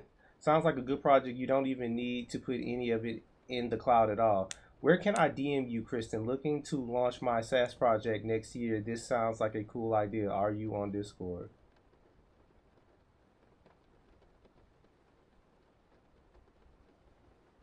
Yeah, I'm on Discord, but I don't. Are you on a path to become full stack? I hope so. I think. I don't know. I Right now I'm just focusing on the front end. I'm not opposed to full stack at all. Okay.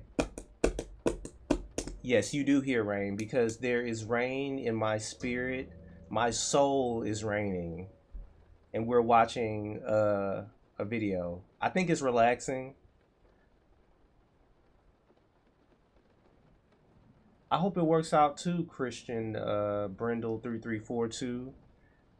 I hope it works out as well. I hope I gain some employment after doing all of this work.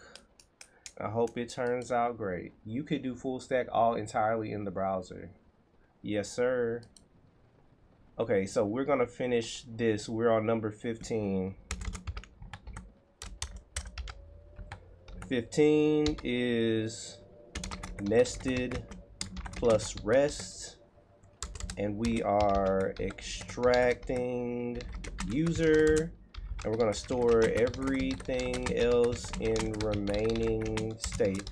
I wish I would have known how to destructure when I was doing the quiz app. I think it would have made things easier. What are you doing? What you are doing is the core of full stack minus the database? I don't know. I guess so. I mean, most of this is just front end stuff, right? You could put the DB in the browser. Oh, like when you say put the database in the browser, do you mean like like a JSON file or something, of course. You don't need to separate any of it if it's a toy project. See, I don't know nothing about Superbase. If y'all want to leave stuff in the Discord about like, hold on. Hold up. I'm going to create a channel in community called Resources.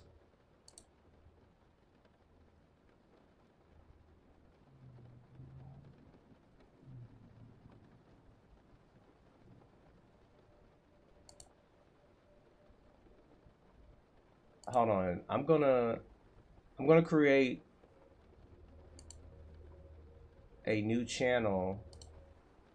Hold on. New channel called Resources. And if y'all have any good resources that's either good for me or is good for other people,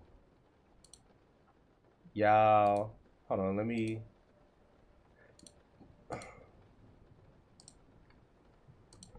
this is the server invite, and I'll just pin that. Boop. All right. All resources that's good for me or for other people, that would be great. That would be great. Put it there. All right. All right. So what are we doing? Oh yeah. We're on the final one. Nested plus rest. So you should throw that Discord in the description of the live.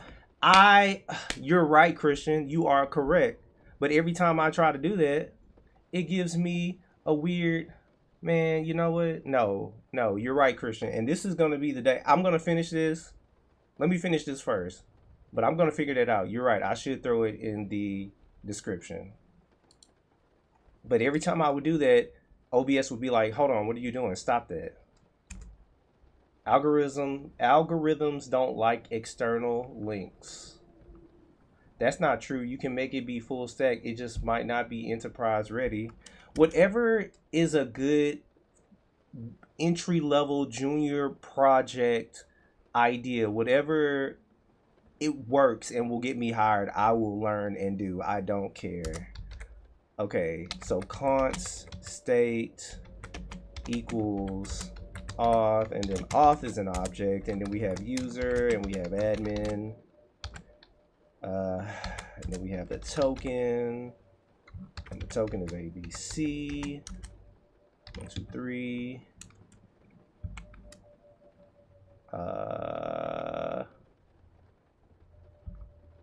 And then we have theme dark, and then we have version 1. The common pattern is that most people just only write front end code for the browser. That's not true. You can make, that's the first place I look when you mention Discord. No, you're right, Christian. You're right. I need to do better. Getting hired should be a side effect of your excellence. Don't make it the main goal or you just get lost. That is a very lovely, beautiful way of putting that, Dr. Marax. But, you know, we're going to have to do both here because I am broke, okay? And getting hired is definitely a part of the equation. Money is good. Money help.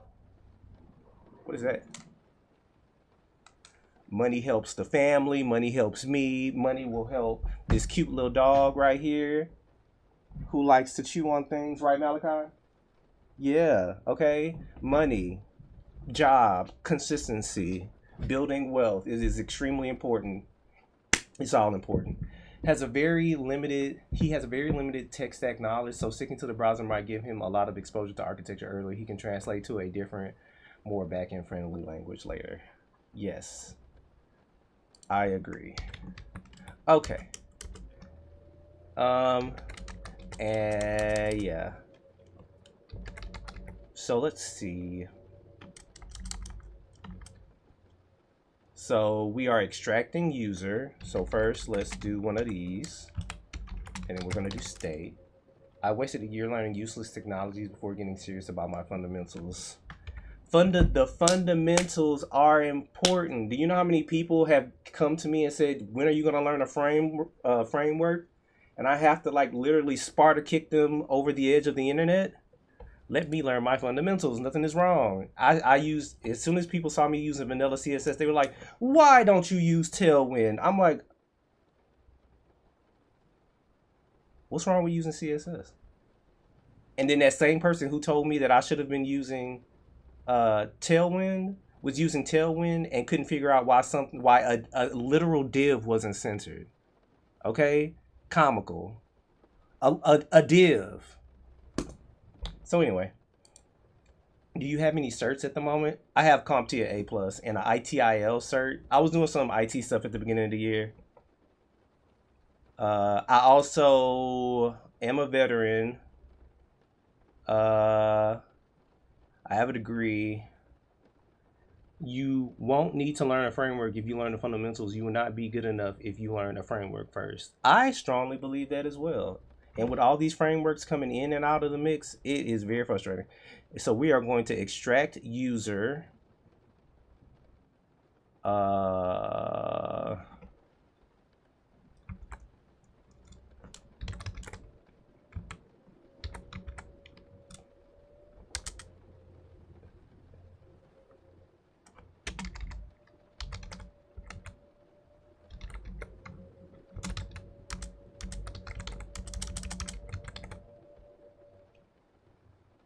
Oops, I did something wrong. Hold on, I'm getting confused. I was talking too much and now I'm confused.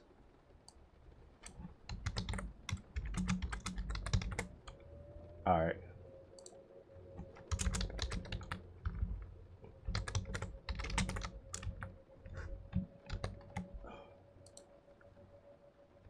All right.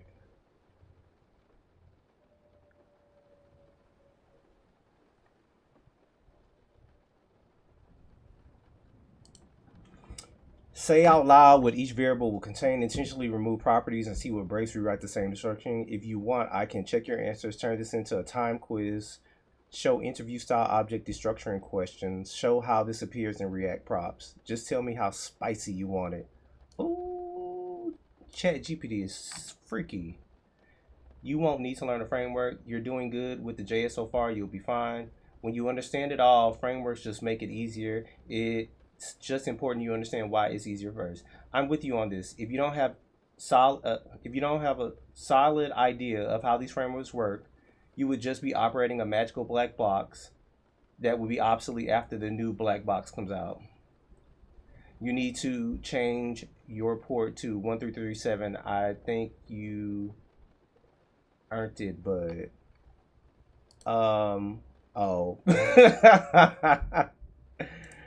I wonder. There should be a way to change that.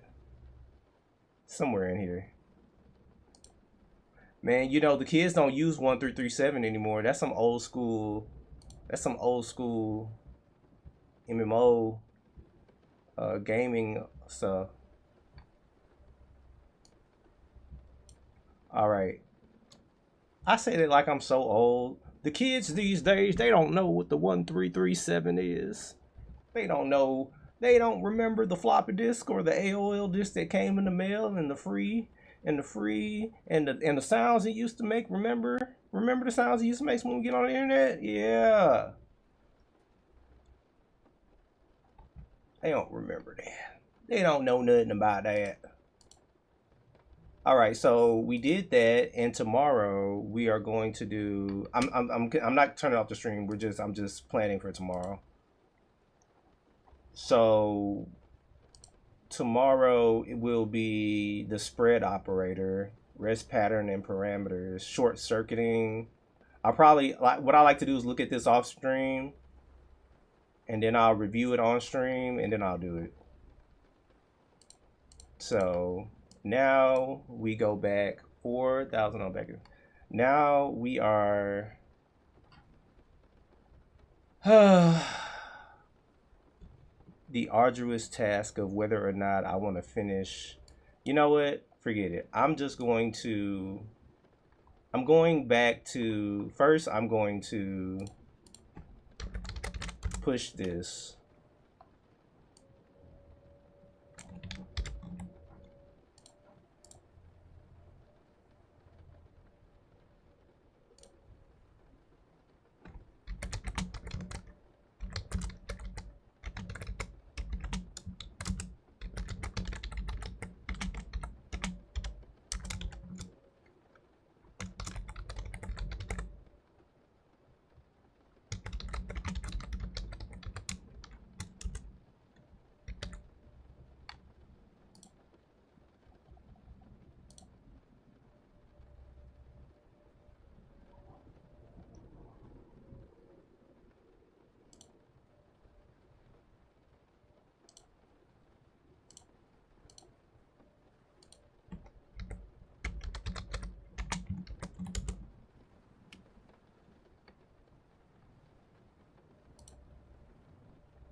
All right.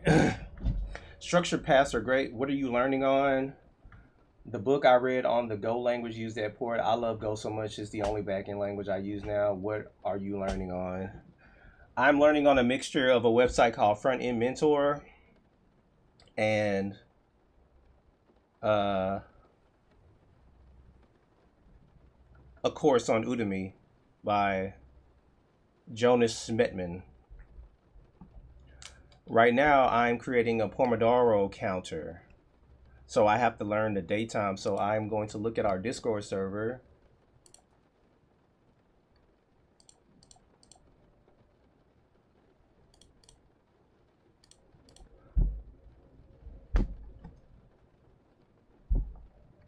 I'm going to look at the Discord server because in our code snippet, somebody was trying to explain to me yesterday. I'll show it to you out. So I was trying to make, I'm trying to make a Pomodoro counter for my studying.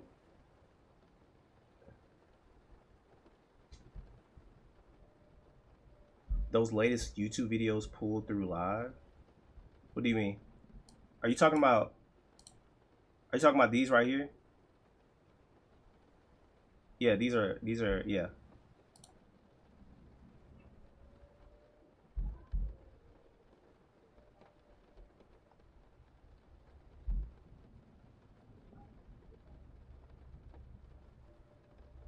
Hold on, you're right. Hold on, that's weird. It does pull through live. It's pulling through live. What? I know it updates every like 10 minutes or 5 minutes or so. I forgot how I had it. But that's interesting. I didn't know the live updates like that. While GitHub is more of a social media platform than I thought. You know what? I am glad that y'all brought that up because I was just talking to one of my friends I was in the military with, and I was telling him how I miss like the customization that MySpace had, where you literally had to learn some HTML and CSS or something. You had to, you know, you were editing things and moving things around and stuff. And I feel like that's been lost, and that feeling of having that personal page is kind of gone. Some people would spice up their MySpace page so freaking much. It was serious business back then. I'm telling y'all, that was a fun time. Now look at us. Everything looks the same. But yeah, I feel like I'm okay with GitHub being more social. A little bit, just a little bit, just a tiny bit.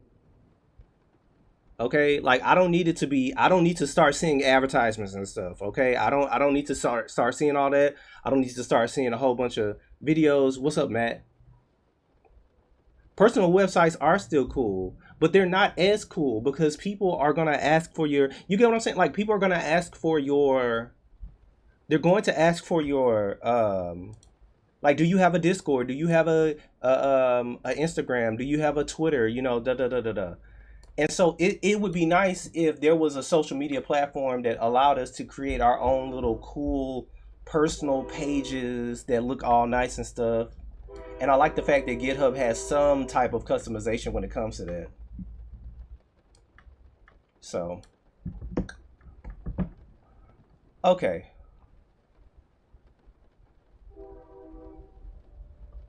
So Taylor,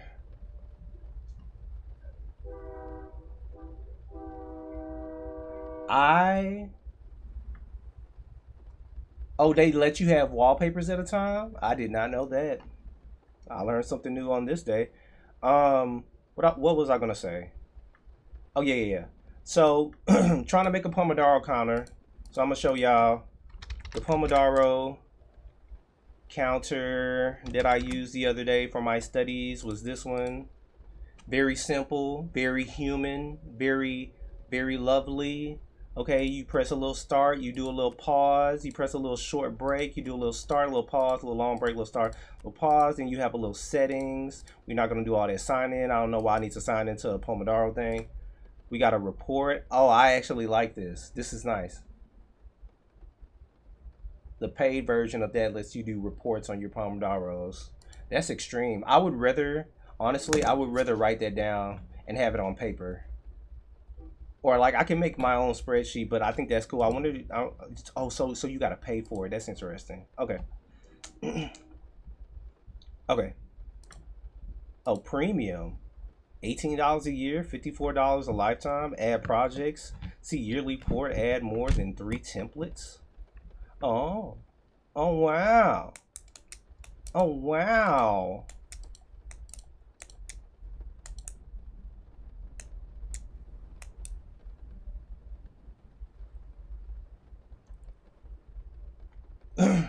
I wanna you're better off tracking the intervals at which you make Git commits. I'm addicted to these squares right here. I just want to let you know. You can have any stupid subscriptions on your website and you will get subs if it's popular enough. Hey, whatever pays the bills, right? Well, not whatever pays the bills, but whatever reasonably pays the bills and isn't destroying society. Okay, so um, all right. Oh, that's a nice transition. Ooh, oh, so ooh, oh, oh. You said Waka time? I don't even like that. I don't like that name.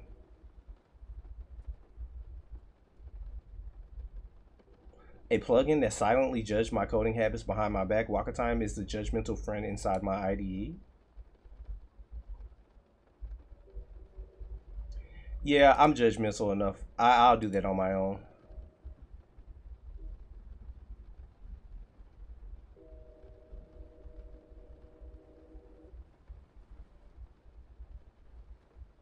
If you want a challenge, git commit working code within 25 minutes or revert, test and commit, revert, or test and commit or revert. That will get your Pomodoring in no time. That will get you Pomodoring. No.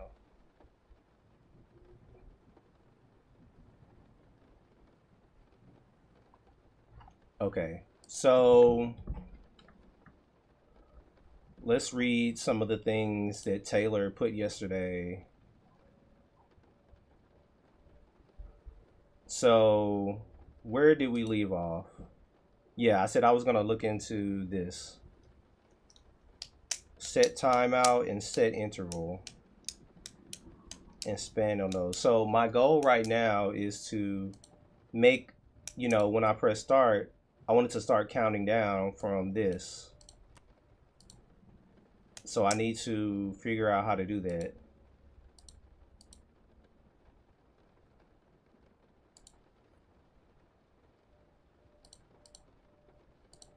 Where are we?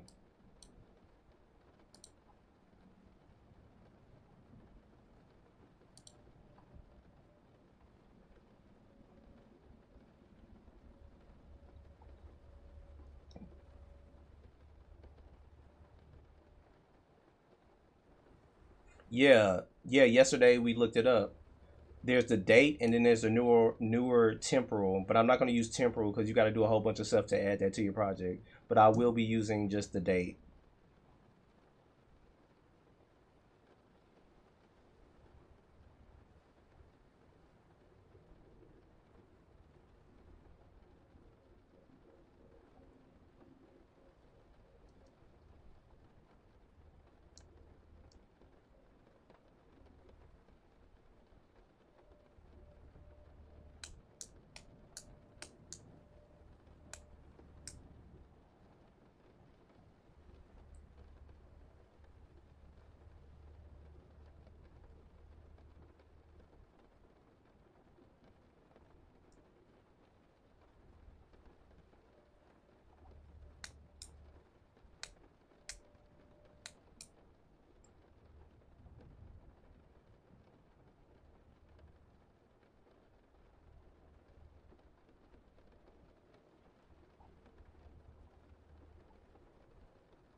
Oh, my bad.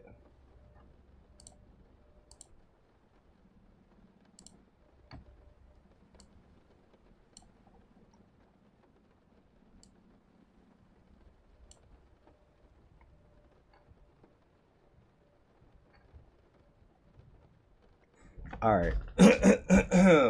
So,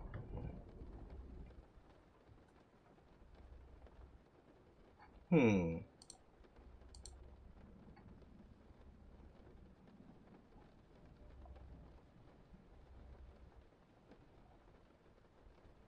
I wonder if there is a way to change milliseconds,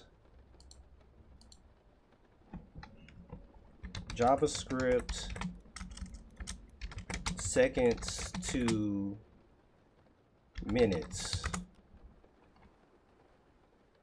No, no, no, no, no, no, no, no, no, no.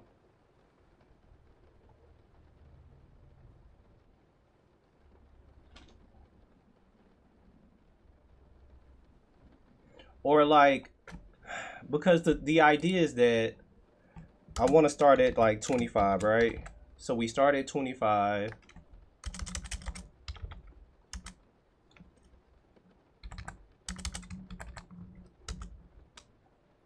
So we start at 25.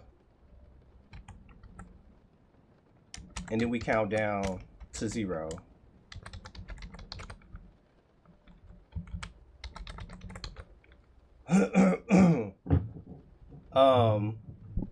But I was wondering maybe date had like a method or something.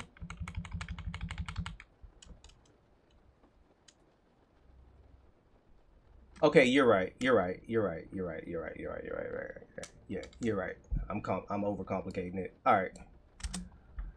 Okay, why don't we just create some HTML real fast? Let's say we have a body. Yeah, I'll do that later. Yeah, you're right. You're right. You're right. You're right. You're right. All right. So we have the body, and I want to say div dot timer container, and then we're gonna have div dot timer, and it's going to have a let's see what theirs looks like.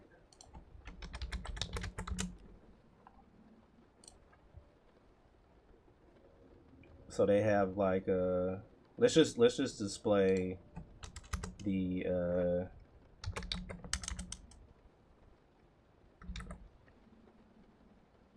let's say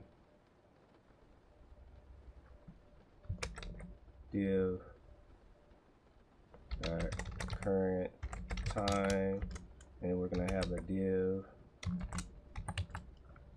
and this one is gonna be an ID of minutes, an ID of seconds.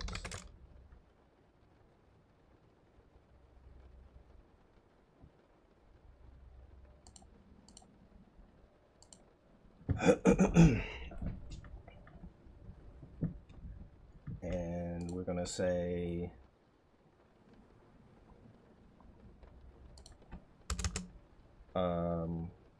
const seconds equal document dot get element by the seconds. We'll just go ahead and do minutes. Const minutes equal document minutes.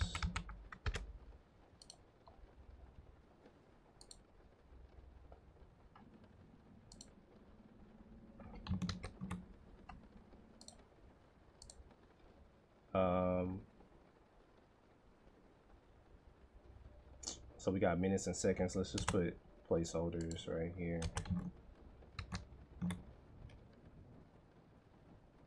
And then our CSS will do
And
oh my god, this is confusing. Why is the width? Okay, so it must be 100% of. Okay, well then I'll just set it to.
I forgot where I was. That comment distracted me. I won't lie. Where was I?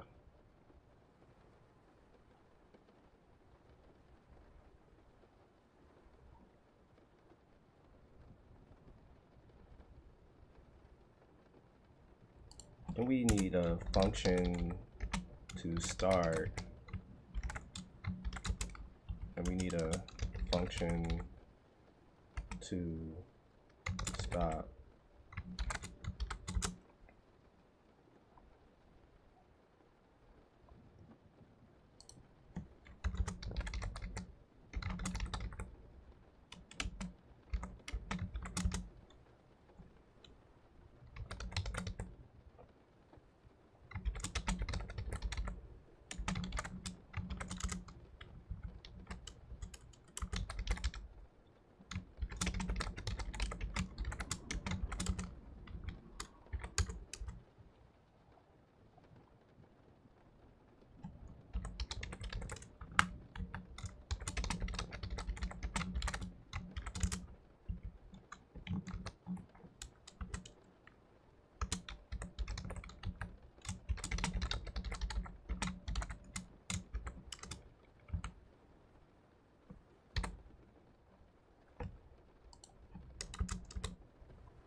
Zero is a falsy value, so I could have just as easily said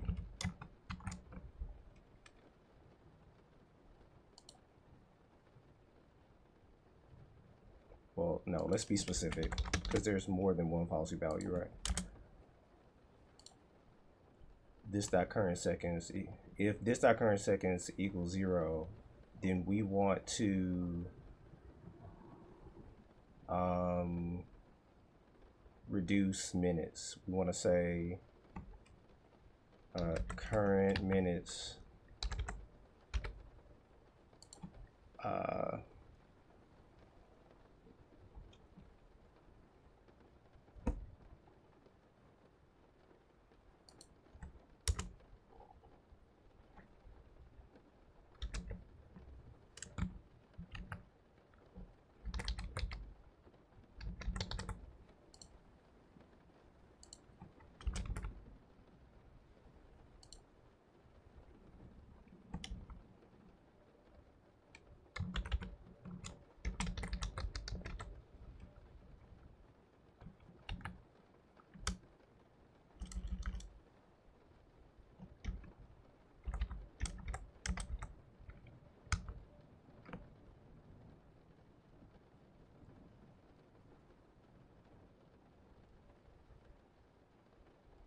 feel like there's a cleaner way. I hate using a whole bunch of if statements. I feel like there's a cleaner way to do this. Do y'all code like this where y'all look at it and you're like, you know what, there's a better way to do this?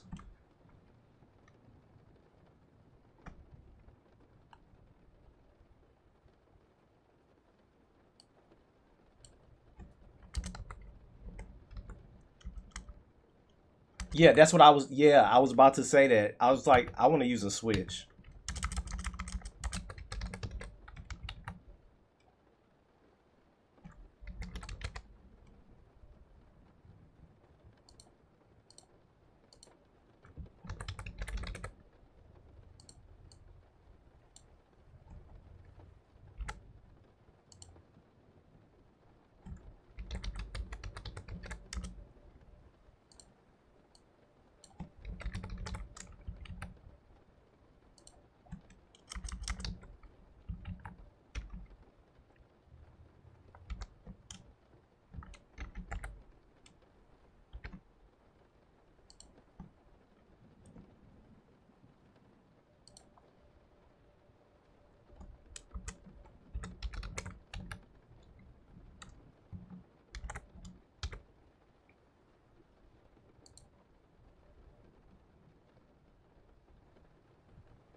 I really didn't need to do that.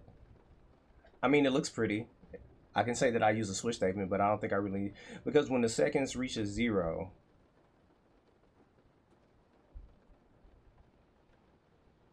well, first of all,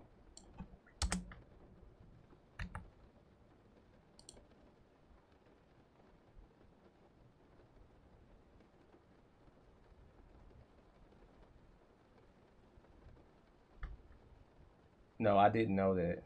What do you mean by key?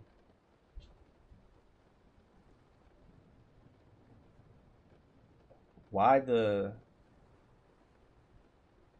why the, instead of doing key function, yeah, I could use a ternary if I wanted to do it. Hold on. So I could say this dot minutes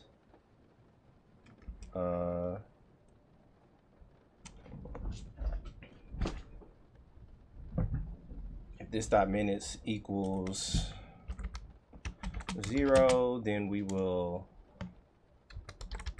I want to run stop.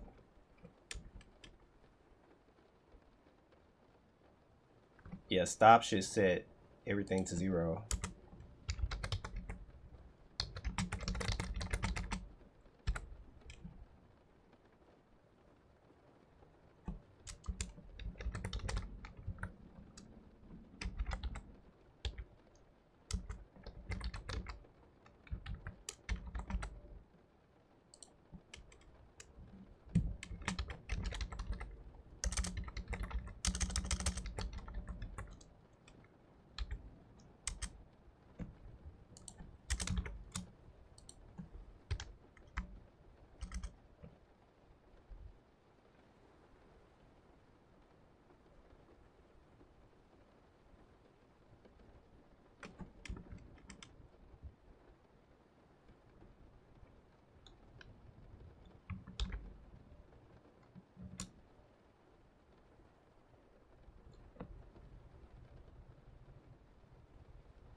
Can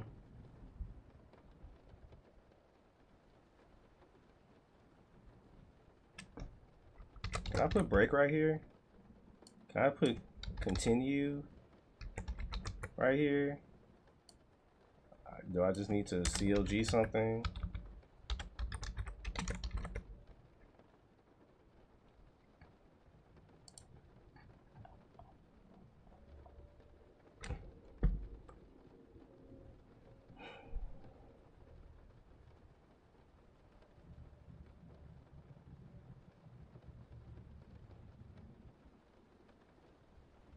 Yeah, when you use the arrow, you can't use the this. I didn't know you could do methods like that.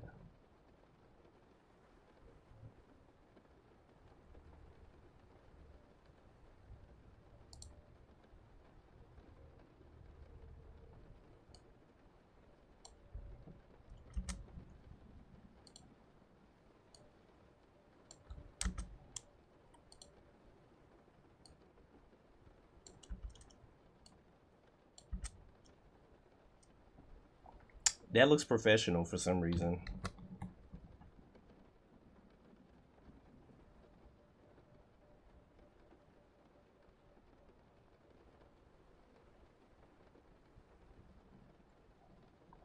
Okay. So we got that.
If this dot seconds equals 0, when the seconds equals 0, we want to,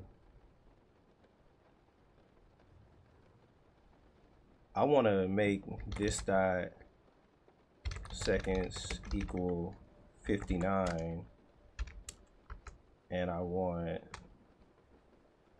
to update minutes, and I want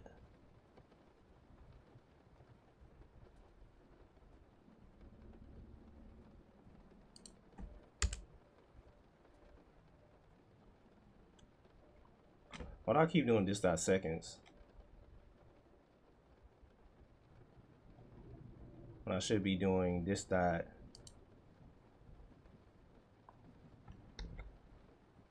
current minutes, this dot current seconds, this dot current seconds.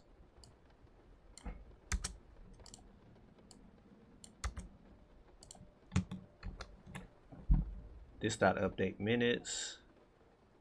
If this dot current seconds equals 0, this dot current minutes minus minus.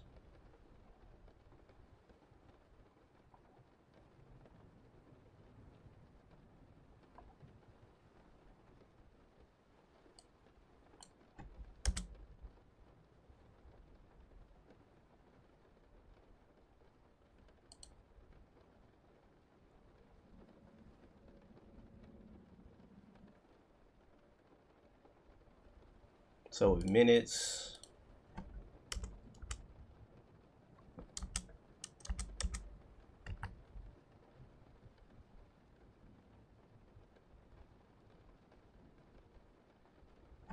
so how would this go? Would I do this dot current minutes minus minus, and then I would check if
Okay, I think that makes sense. And then, so we got the interval, we got, let me see, let me check. So this starts at 0, 0, and then it goes to 59. All right, that makes sense.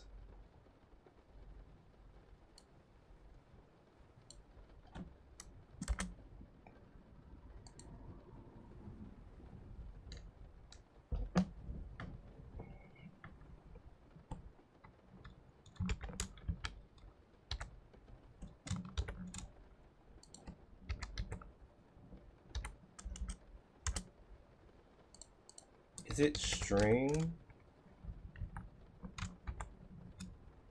Hold on, no. Can I do that?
Okay.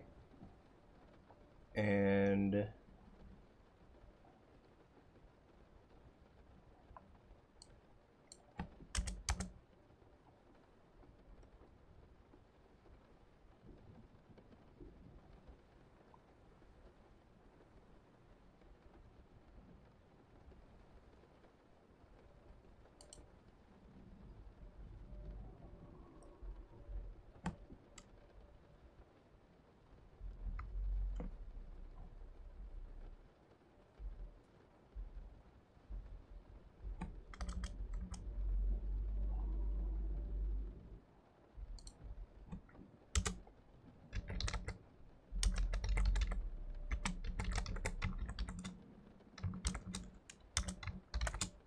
y'all probably like, there's so many better ways he could be doing this. Bear with me during these troubling times where I'm learning. One day it will not be so cringeworthy. One day it will be excellent. Actually, we reached the 3-hour mark. So I'm gonna have to stop right here. It's 9:02.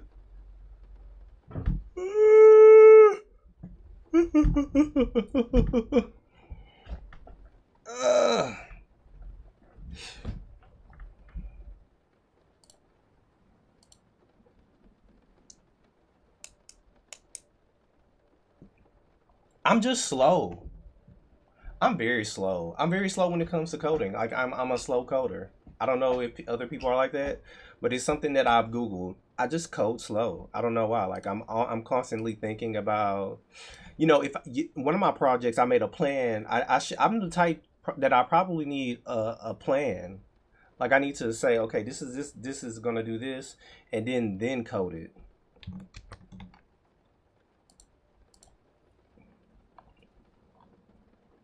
And then like I like things to look pretty, so I have a problem with pretty, making stuff look pretty all the time.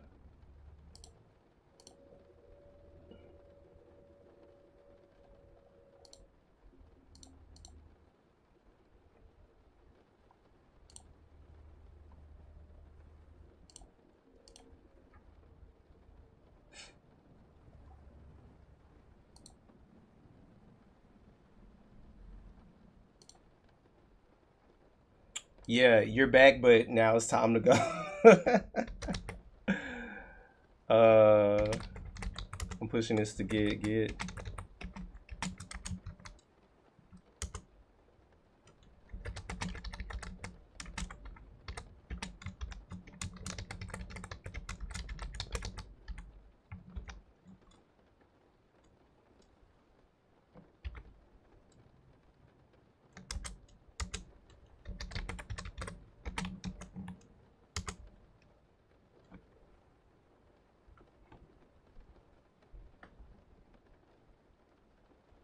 Okay, well in that case, going forward, I will start writing some things down before I start. So yeah, it's something I'm kind of insecure about because I like to take my time and I like to look at things and I double take because my ADHD is crazy. I know y'all have been seeing me posting every day and being consistent with that. Y'all gotta understand something. The universe is moving in my favor because my ADHD is ridiculous. Definite, and I'm not. This is not play ADHD. This is actually I've been diagnosed. I have systems in place to keep myself aligned. So when I'm making code, it's like I'm constantly double checking and I'm learning. And I like to take my time and do things and understand things. And like if there's something I don't understand, like I had to look up ternary functions or ternary expressions and I was like, okay, well, I want to dive into it, but then I'm like, okay, y'all are watching me, and I don't want to dive too much because then y'all see me go on these wild, amazing tangents and stuff. But I'm pretty sure as I begin to stream more and more, I'm gonna get over that type of stuff. Just right now, It's okay. If you feel like you're fighting against the programming language, it's a very important signal to you. Like you mentioned that you don't like how the multiple if statements look like in a function.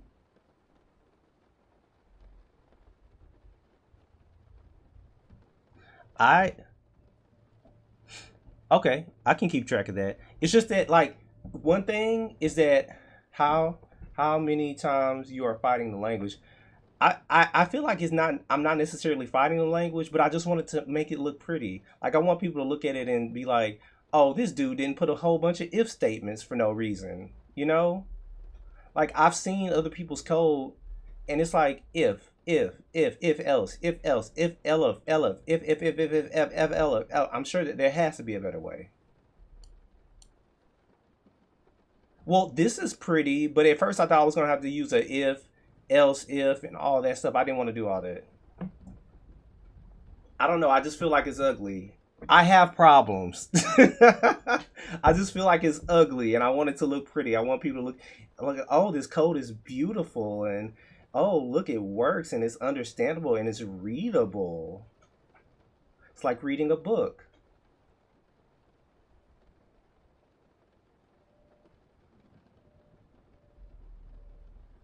Okay.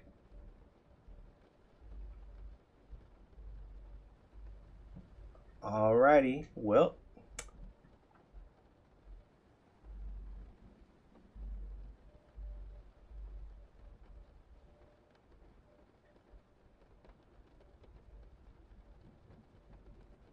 okay, that's fair. I will definitely do that.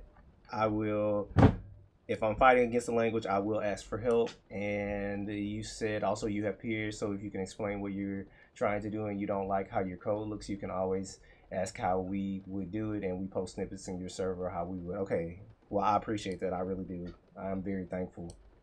Good thing to note down is if you don't like it, you don't have to address it immediately, but pay attention to signals.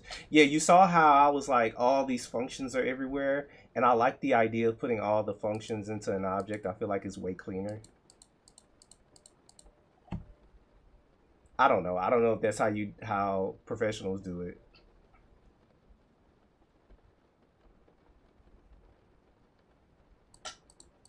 But I was writing them all out as functions, and then I put it in an object, and I was like, yeah, that's better. That feels better, and I liked how it looked. I have no idea what single responsibility.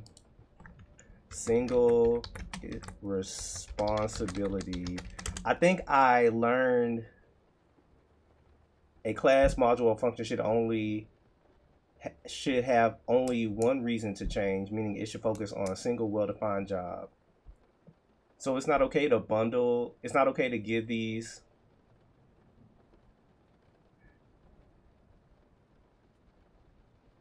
I did not know that. I did not know functions or objects called. Which one is easier to read? Is it easier to read like a list of functions, or is it easier to read the functions inside of the object?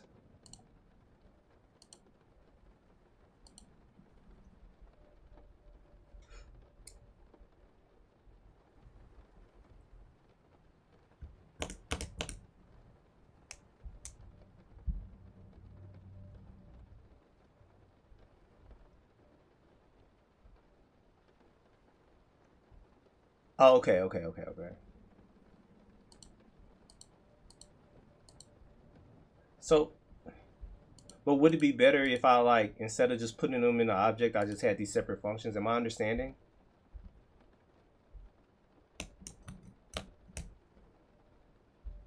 Should I have multiple function declarations, or is it better just to put it? Which one is more readable, multiple function declarations, or putting the functions in an object that have to do with each other? Like this all has to do with timer, right? So I created a timer object.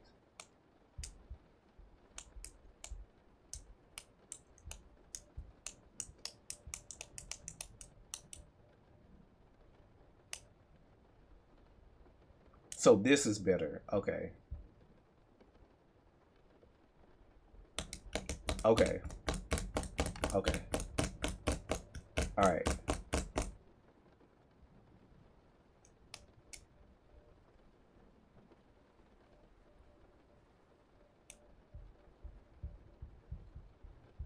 I haven't gotten to classes yet.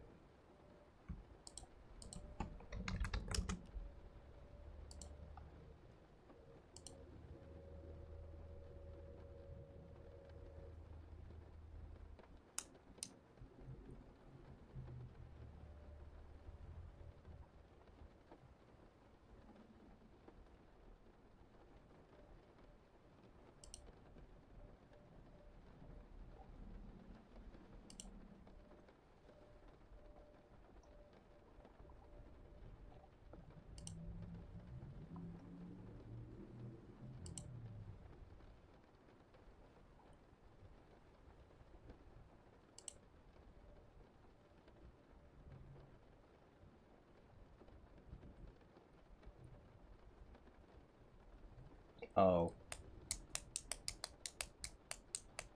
I didn't know.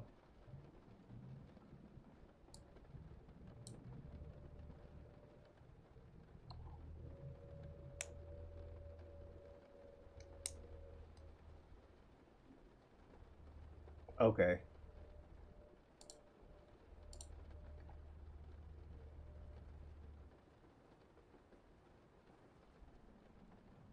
Okay, yeah. That's not yeah.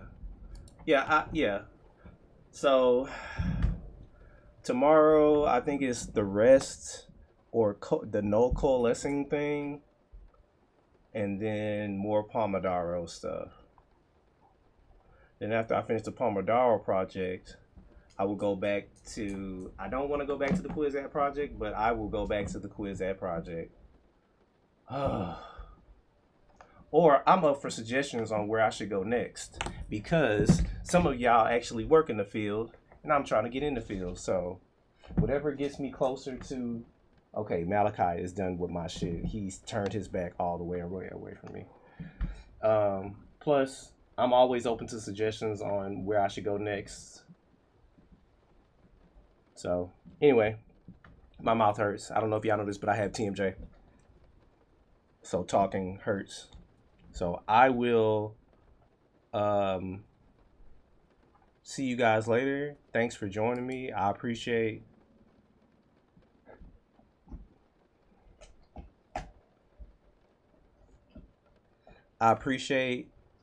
all of y'all being here on my journey. I will be streaming tomorrow. I'm gonna have to stream earlier tomorrow because I got a Christmas party to go to. And hello. And I gotta I know I'm gonna be on the clap back. So the Christmas party and then Christmas Day.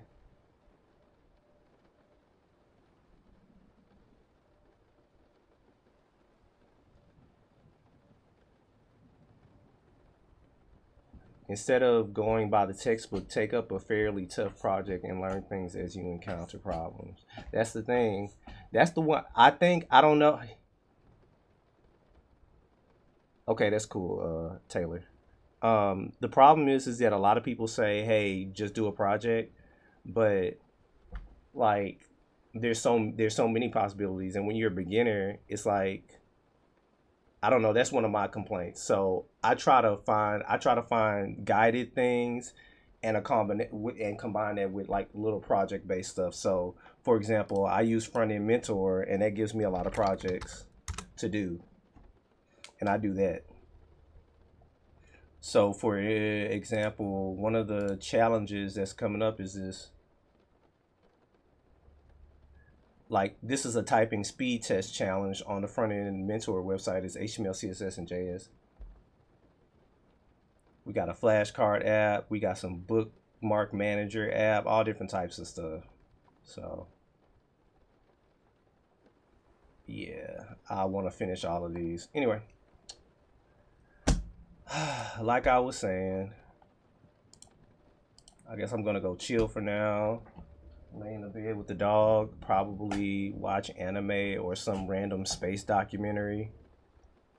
And then that's about it.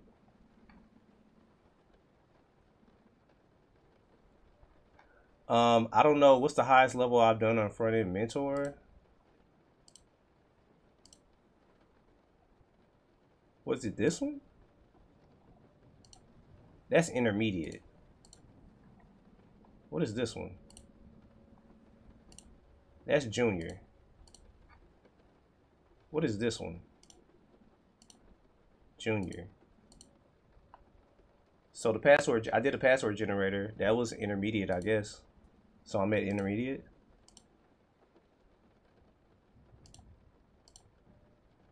So I could do this stuff. This is the one I'm working on right now. This is the intermediate, the Front End Quiz app thing. So like this timer project, I'd honestly just Google how can I create a countdown in JavaScript, followed by how can I display milliseconds as minutes and seconds in JavaScript. That's what I was asking earlier when I was like, is there a way that I can just transform these milliseconds into a total of like 25 minutes and like the amount of minutes and seconds? Do one which makes an API call. There should be a couple. Yeah, there's a couple that does an API call. Not to an actual API, but like they give you a JSON file. So I've done a few that do that.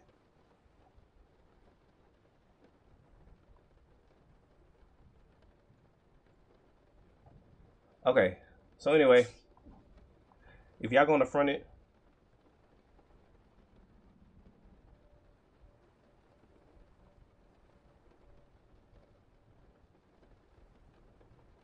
all right, so I'm gonna run away. I appreciate all y'all's help.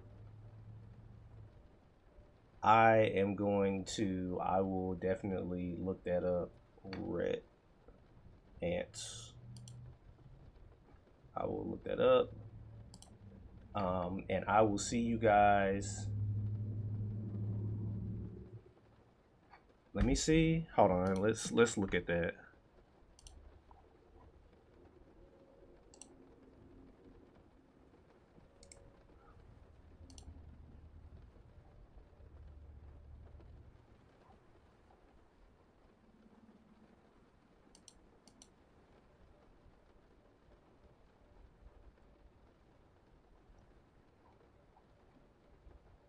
Okay, yeah.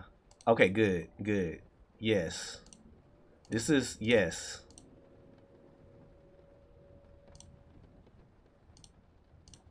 Okay, yeah, I'm definitely going to use that.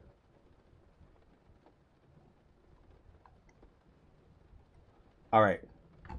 All right, y'all. I'm out. It was fun chilling with y'all. This is the longest stream I've done. So tomorrow, hopefully I can do it as long. All right. Bye. Y'all have a wonderful night. Y'all can hit me up in the chat in the server. I'm always like, that's like texting me. So if y'all hit me up and if y'all start chatting in the chat, I'll immediately respond, or at least within 10 minutes. All right. I'll talk to y'all later. Bye.